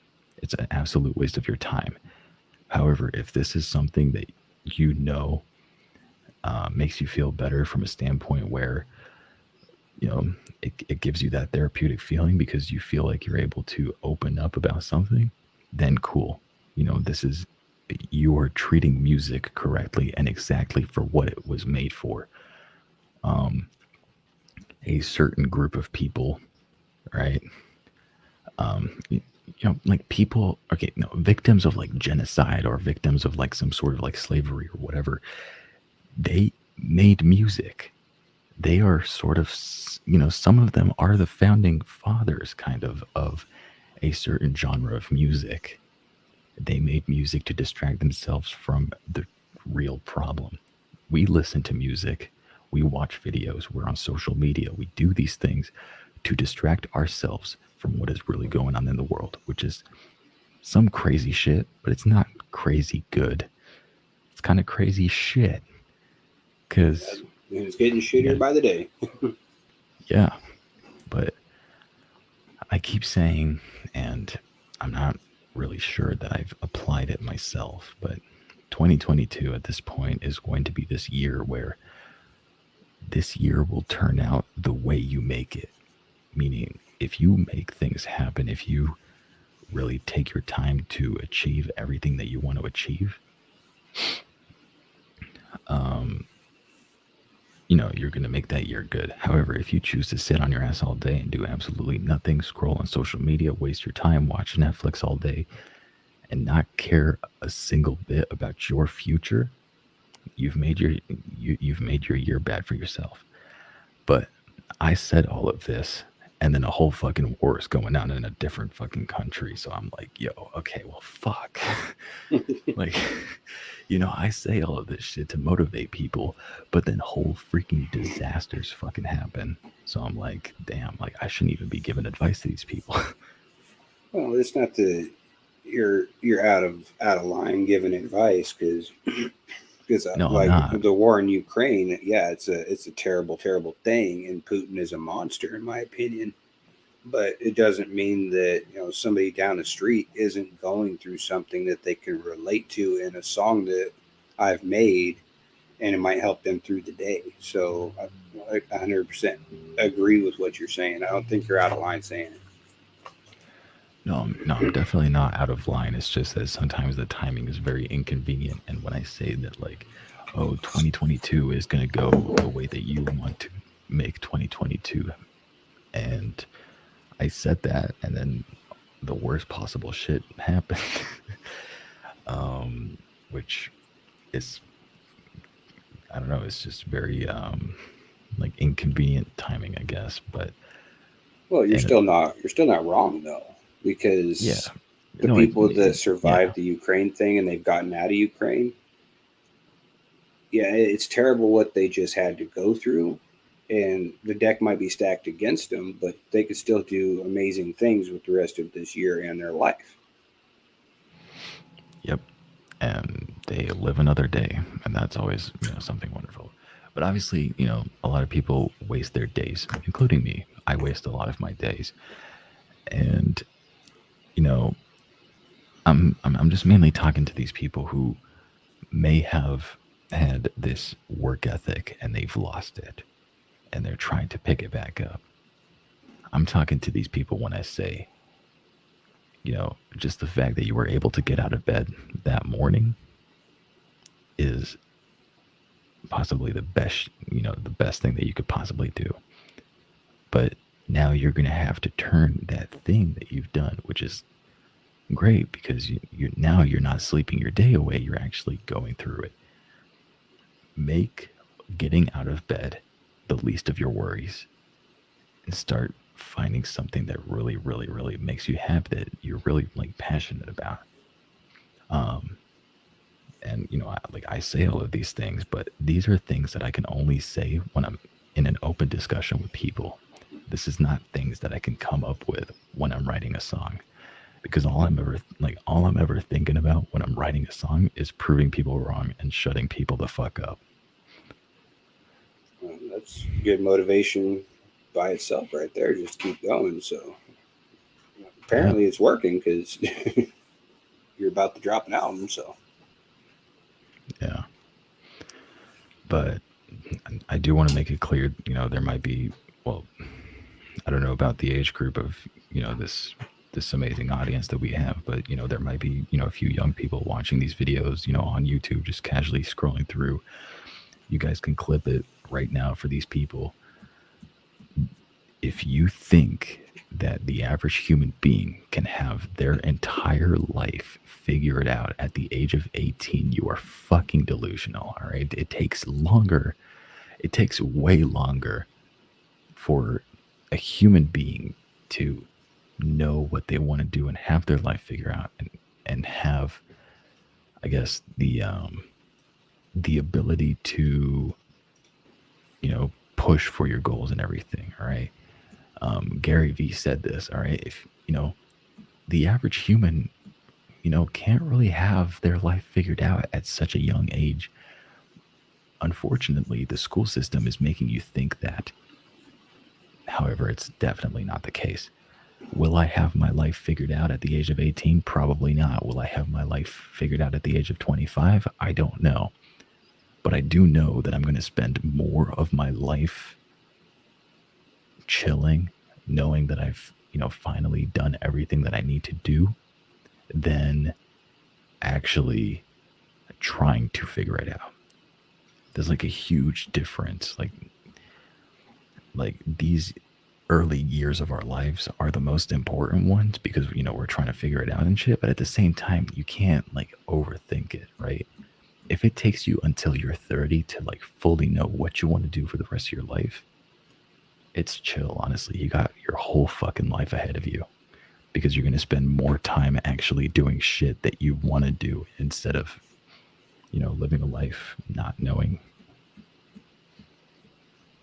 that and the only thing I would add to that is don't get down on yourself and feel bad if you don't have shit figured out, because every single day you're going to wake up to a new problem and you're going to have to figure it out.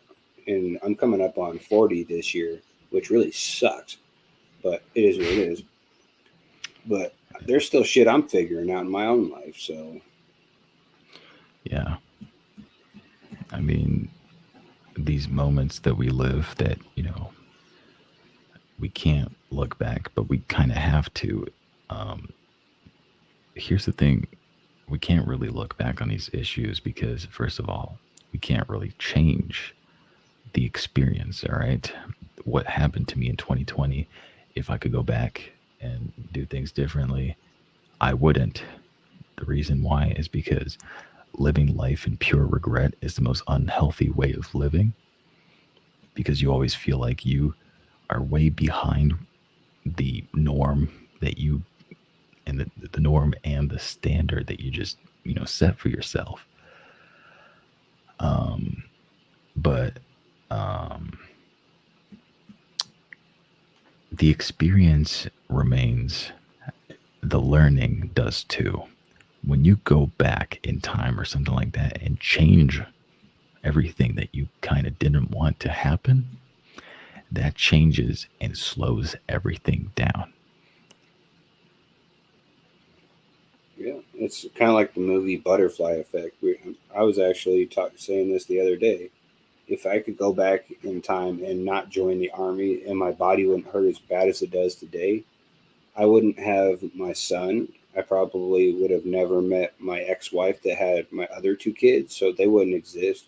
I might have different kids, but like everything you do in life, good or bad, it makes you who you are today and puts you where you are today, good or Yeah, bad. of course. So Yeah, I agree with what you're saying. If I could go back in time and change anything in my past, I wouldn't, because that would change where I'm at today, and I kind of like where I'm at today. So yeah. If the world ever decides to hit rewind for any reason and we keep the same conscience as we had, before the great rewind, I'd fucking do it again. I'd fucking put myself through the same fucking sadness and misery that I put myself, because why? Because I elevated from it. I made 2021 the absolute best year of my life. That's not the case for a lot of people, and I'm really sorry because some people experience 2021 in a very different way. I experienced it making my dreams come true, and honestly, that's like the best thing that could happen to me because I know that I can actually do everything here like full time. But yeah, no, if there was ever some great rewind or something like that where I had to be put throughout the same fucking situation, mentally as before, I'd fucking put myself through the same pain. The only thing I would ever use a time machine to do would be to go back like a week ago, and I would have the Powerball numbers. So other than that, it wouldn't change too much in my life. So I could deal with losing the last week of my life for hundreds of millions of dollars. I could do that. Yeah. But I mean, that's still gonna sort of like fuck with the timeline. Like, time is not malleable whatsoever. Like, even if time travel existed, it would just be hell on earth. There's a reason that time travel doesn't exist. Now, there is a way to speed up time by, actually going at a very high speed. And there's also kind of a way to skip time in a way by going, up high in space and fucking orbiting or some shit. I don't know. It's some crazy scientific shit, but um, yeah, that there is a way to kind of go in the future because when you're up in space, especially going at a very high speed, time moves differently. And shit, you might think I, it's been only a few months, but you realize it's been a few years. I didn't know time moves differently in space. I didn't know that. Yeah, but it's more of like if you're I don't know if it has to do with like going in orbit around Earth, but like in reverse. I don't know. I've seen a video about this. I just don't remember it. Again, everything that I learned in school and videos and shit, I just forgot about it. But you know, time works in kind of that way. Um, but yeah, time travel does not exist for a reason because people would go back and try to like stop something from happening, but it's going to completely change the curve of their lives. Yeah, not just their lives, but everybody's lives.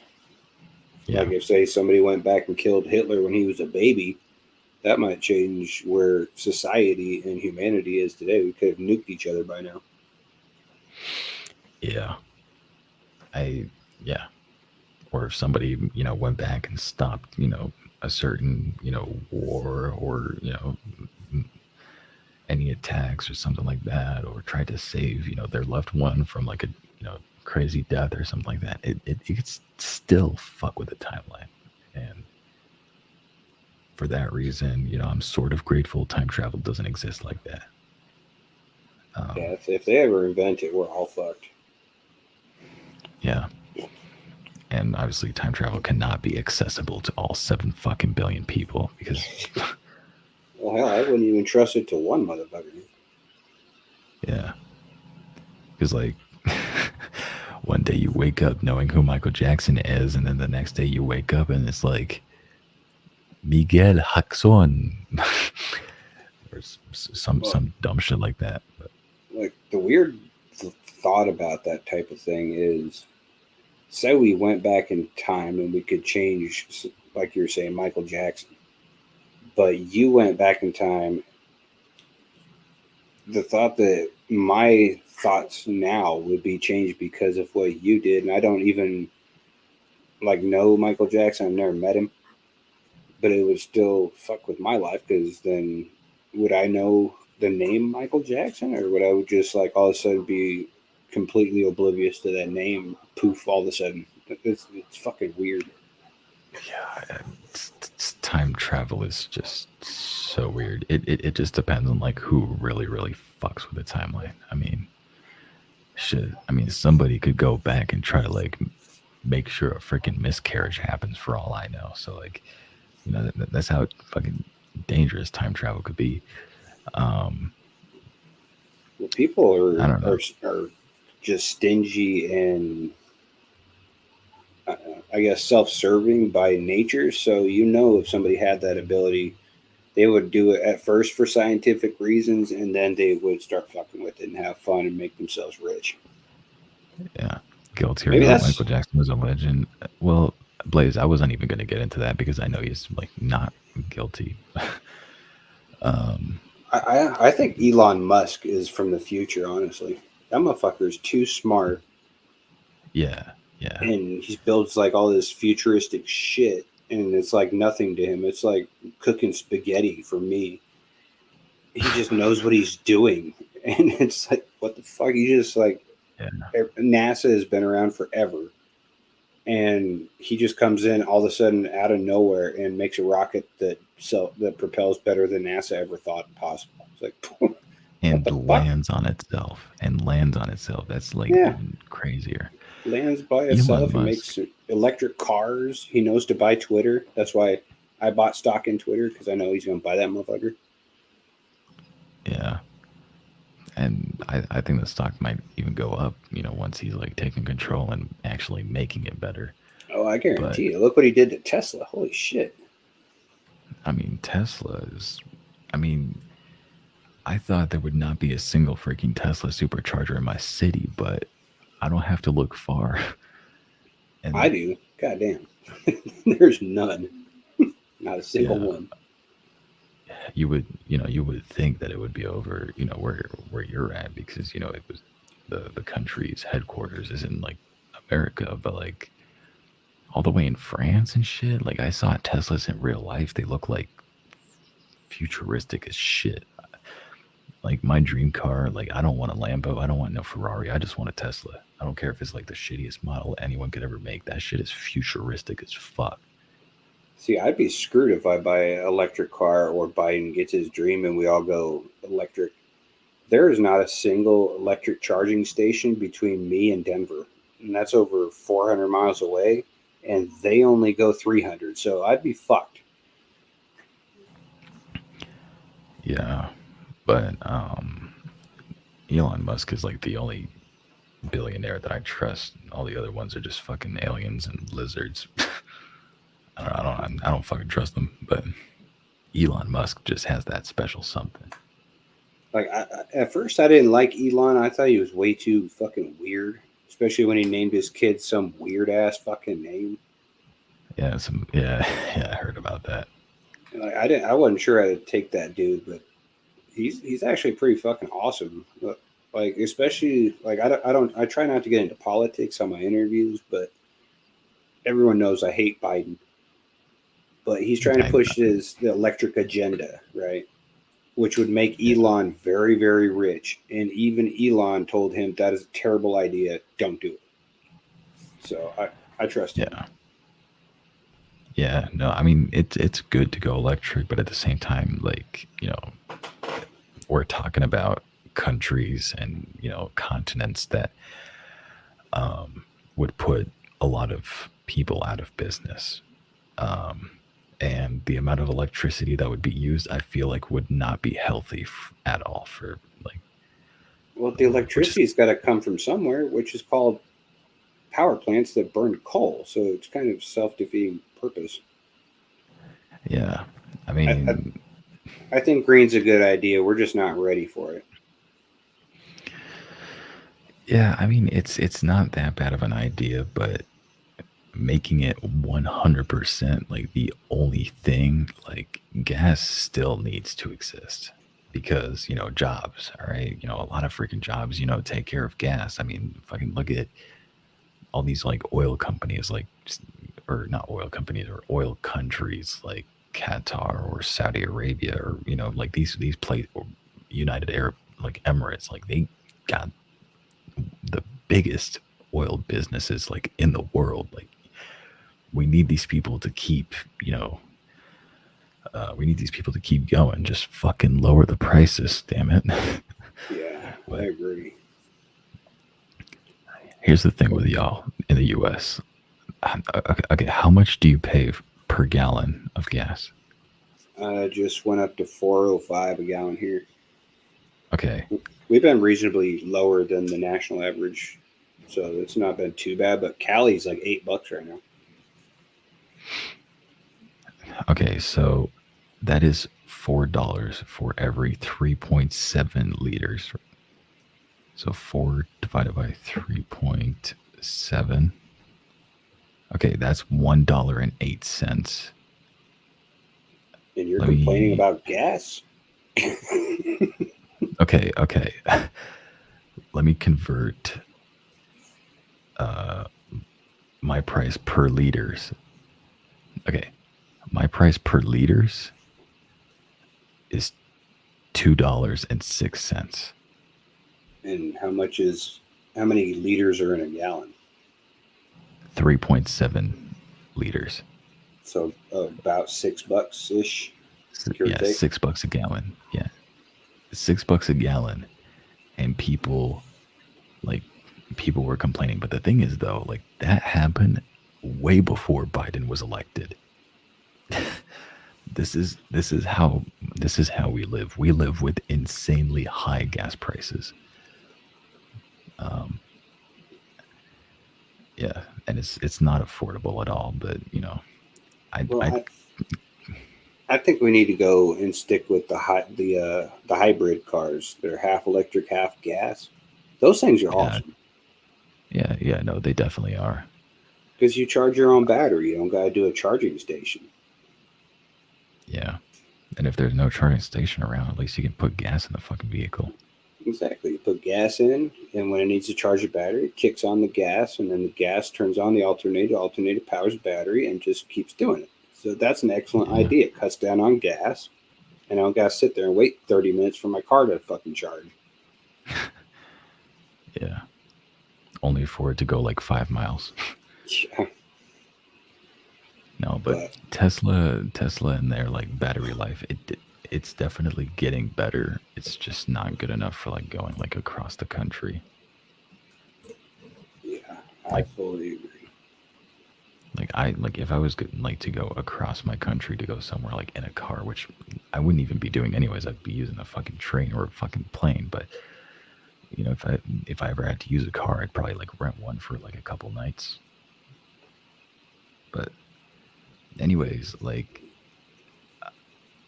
y'all must have paid fucking pennies for gas per gallon you know if it's this high now, like for like $4 a gallon.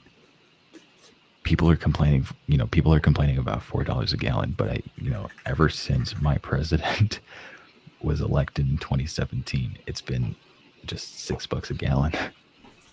I think Which we most don't. people are complaining like me. I'm complaining because a year and a half ago it was $1.90, and now all of a sudden it's $4.05 where I'm at. It's like that's a hell of an increase in a year. $1.90. That's even cheaper than Spain. Spain is like one of the cheapest places in Europe right now to get gas. Well, that's what it was when we had Trump and we were exporting oil because we were making so much. But as Yeah, soon as Biden took office, it jumped up. Like I think it went up to like 2.40 a gallon, and ever since then it's just been increasing. And I think that's why it's pissing a lot of people off. 7.1. Yeah, no. Crypt, you got Boris Johnson running your country. Well, not really. You got. Oh, no, am I looking at the wrong thing? I don't know. Gallons are fucking confusing for Europeans like us. And to us, European shit's weird. We're like, what the fuck is a liter? How many is that? Wait, 1 liter in gallons. That's Well, you said it's like 3 point something liters per gallon, something like that. no, 1 gallon is, yeah, that's that. But 1 liter is 0.26 gallons. See, I think America fucked up because we're the only country that just discarded the whole metric system, and now Yeah, we're like completely fucked. And everyone else has liters, and they do things in millimeters, or they do things in yeah, like drivers and shit. They're in metric instead of like the fucking give me a 10 millimeter. yeah. The imperial like system, but like the metric system is used almost everywhere in the world. Y'all in the US are the only one using like the imperial like system, like pounds, inches, Yeah. gallons, ounces. It's fucking confusing. Even Canada, which Canada, I'm always like about. No, Especially with Trudeau up in there. I make fun of Canadians at least once every month, especially the fucking French Canadians. But those are the ones I don't get along with the most, is the French Canadians. Same. I just had someone on Twitter, like a French Canadian, say that they're French from France, and I'm like, bro, you have Canada in your flag. But beyond that, like even Canada doesn't even use like the imperial system as far as I know. Like I'm pretty sure they also use like Celsius, meters, kilograms, Yeah, I think America is the only one that uses a different system. Cause we're like, fuck everybody, we're doing our own thing over here.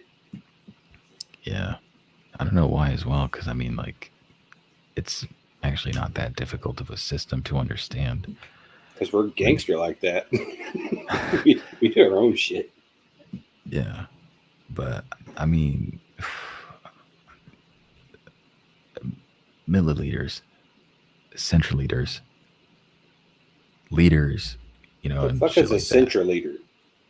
It's like centimeters, like centimeters, like centiliters. Like there's always like a milli, a centi, then just a regular metric, hectos, decas, and kilos. Like kilometers, or kiloliters, like, or kilograms, like, it applies everywhere. But for fluids, it's like fluid ounces. Oh, what? It's completely different. 2 ounces. Okay. Pounds. Okay. Now they go to tons. All right, cool. Feet, meters, or no, feet, miles, inches. It's confusing. It's not like just the conversion rate. It feels like I have to solve a puzzle to like convert from feet to miles and inches and shit. But with like centimeters, it's like, oh well, I know that 10 milliliters is 1 centimeter. See, I did not know that.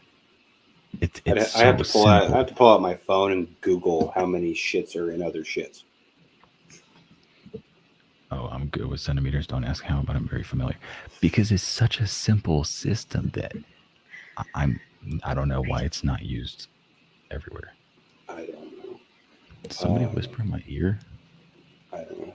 Looks like Luna's backstage. I'm gonna bring her on real quick, but I do gotta wrap it up because I got shit I gotta get done. So she might have questions or something. I don't know. Oh, is this the Q&A part? What's up? What up, Luna? I can barely hear you at all. Is that better? That's better. It helps when you put the phone to your face and not across the room. Not on my phone. It was my headphones and the mic was in the upright position. Oh. But anyways, what advice would Holy Loopie shit, now you're like blowing on my eardrums. Goddamn. Find a balance. Go ahead. What were you, what advice would Loopie give somebody who's thinking of starting out? Don't try to please everybody. Don't diss people. Don't overthink it. Your ideas don't matter. Just stay consistent until people start knowing about you. Then start, delivering on your big ideas. But when you're starting off, nobody gives a shit about what you do until you do it. Nobody's waiting for you to start out. Nobody knows who you are. Okay, so it's like not much pressure is actually being put towards you. The only pressure you're going to actually receive is when you actually get people, listening to your stuff and expecting you to come out with new stuff. But other than that, nobody gives a shit. Just do it. But don't be like Nike because they're a bunch of fucks. For real. Be like NI.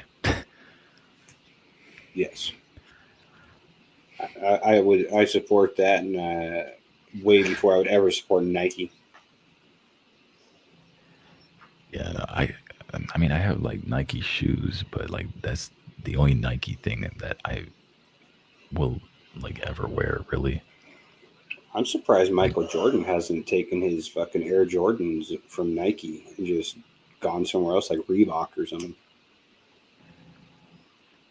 nah, Reebok is also like, I mean, Reebok is okay as a company, but it's just like they make terrible quality. But Yeah, they don't um, use slave labor though, so that's a plus. yeah, that's why I said they're like decent as a company. Like Nikes, I mean, you know, Nike and Disney need to go fuck this themselves. is, I mean, this is what I wear, for shoes when I go to the gym and shit. It matches my NI.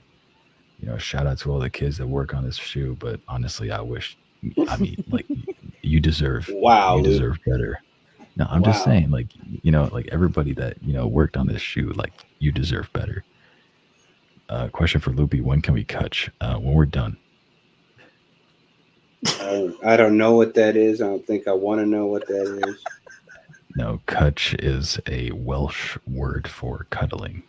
Oh, Yeah, so it's not anything like, it's not anything bad. Tiva Richie said, DZM, shout out. Huh? I Did he have no make your idea what. shoe? I don't think I don't know if I don't he made your shoe or I not, but I don't know, but if you made my shoe, I mean, shout out to you. But like, I, I'm kind of finding it difficult to understand what's going on here. I have no idea. Been But doing this for like 2.5 hours. with Damn. that being said, I'm gonna wrap up. The only thing I got put out is if anyone watching this watches my reactions, um, don't comment what you want me to react to in the comment section because that to me is disrespectful. I say it at the beginning and end, and it's in the description how to submit your request to me. Please do it that way and show the artist that I'm reacting to some respect because that's their time. That's all I gotta say. Yep. Merry Christmas. Merry Christmas. I've been waiting for that. There it is. There's my Merry Christmas. Yeah, I know you say Merry Christmas a lot, but except on Christmas, I say Merry Ho Ho. But I'm gonna put on your new track here, and we're gonna ride out to that as we close the stream here. If I can remember what buttons I'm fucking pushing. But Loop, I appreciate you coming on, buddy. It was good to catch up with you. And of course, man. Always proud to do an interview. If you ever need anything in the future, let me know. And I'm on it like I could say I'm perverted, but I won't. I forgot to like your fucking track. Damn. Yeah. Oh fuck! It's almost gonna pass fucking Loop schemes and views. I didn't even see that. Damn. What? I think What's about what? It might pass like the song that I did with Scheme in views, which is like some crazy shit. 2,310, not bad. Yeah, it's gonna be my most viewed song ever. So I'm excited to see how Stuck in Traffic's gonna go.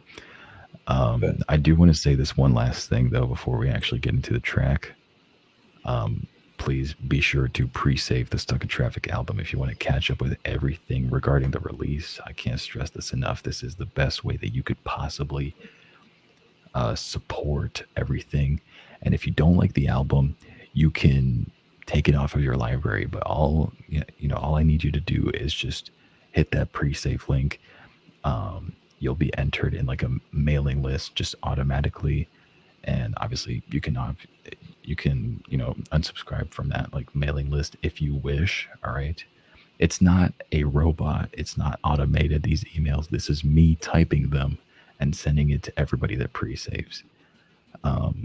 And I want to make sure everybody's caught up. I want to make sure everybody, is familiar with this project because, it means a lot to me and it means a lot to my homie Mike, who is just emerging. I mean, he's barely heard of, and I want to make sure that my boy Mike also gets that same recognition too. So hit that pre-save link, and y'all have a wonderful rest of your day. Bless up and stay hype. I hope you all enjoy this track.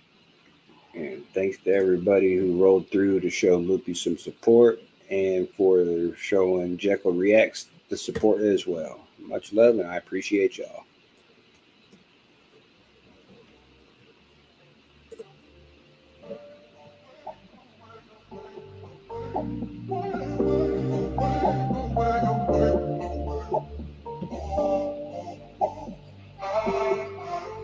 Don't wanna drift away back to my old self. Looking back on my days, I'm like, oh well. Like I'm fine, I won't lie to my own self. I ain't going back to the time I had no help. All in my head, I will never forget, I will never regret. Yeah, I said what I said, I will never look back. I ain't making my way, I ain't saying this, saying don't wanna fade away. Awake all the thoughts in my brain, I don't want all this fame. No, you thought I would change cause of honor, the fun with Nate. I forgot to sing for a second. Apart from this hate, all I got was a lot of mistakes that would haunt me, I made it. I guess what it taught me was change for yourself, but just not with the fakes. To be honest, some of y'all filled with hate. Well, I can't sleep at night, but I spend all my time sleeping all day. Man, I know I am lazy. Me on that rise is just all that I'm craving. It's all in my mind, wanna make sure I make it. Every day is as bad as the last, it is wasted. I'm okay, but I'm not, man, I hate this. I could change it, but I just can't with the way this is all panning out. I just don't wanna drift away back to my old self. Looking back on my days, I'm like, oh well. Like I'm fine, I won't lie to my own self. I ain't going back to the time I had no help. All in my head, I will never forget, I will never regret. Yeah, I said what I said, I will never look back. I ain't making my way, I ain't saying the same. Don't wanna fade away. Last year was a time I could never look back. Humbled and learned how it's crazy the fact that I'm here. When I hear what it took for that, I could finally tell you the story. I'm glad cause I never saw me in the mirror I seen. A sorry excuse for a human like me. 922 had a scarf and a chain neck through, and I made it afraid of my peeps. Turning their backs, I was low and I knew no matter my actions I'd lose. All of these people, I've lost quite a few. Can't have them all in the way of the loop. Now I got you, I won't take it for granted. Once you break it, man, it's something that you can't fix. Can't lose you, and I hope you understand it.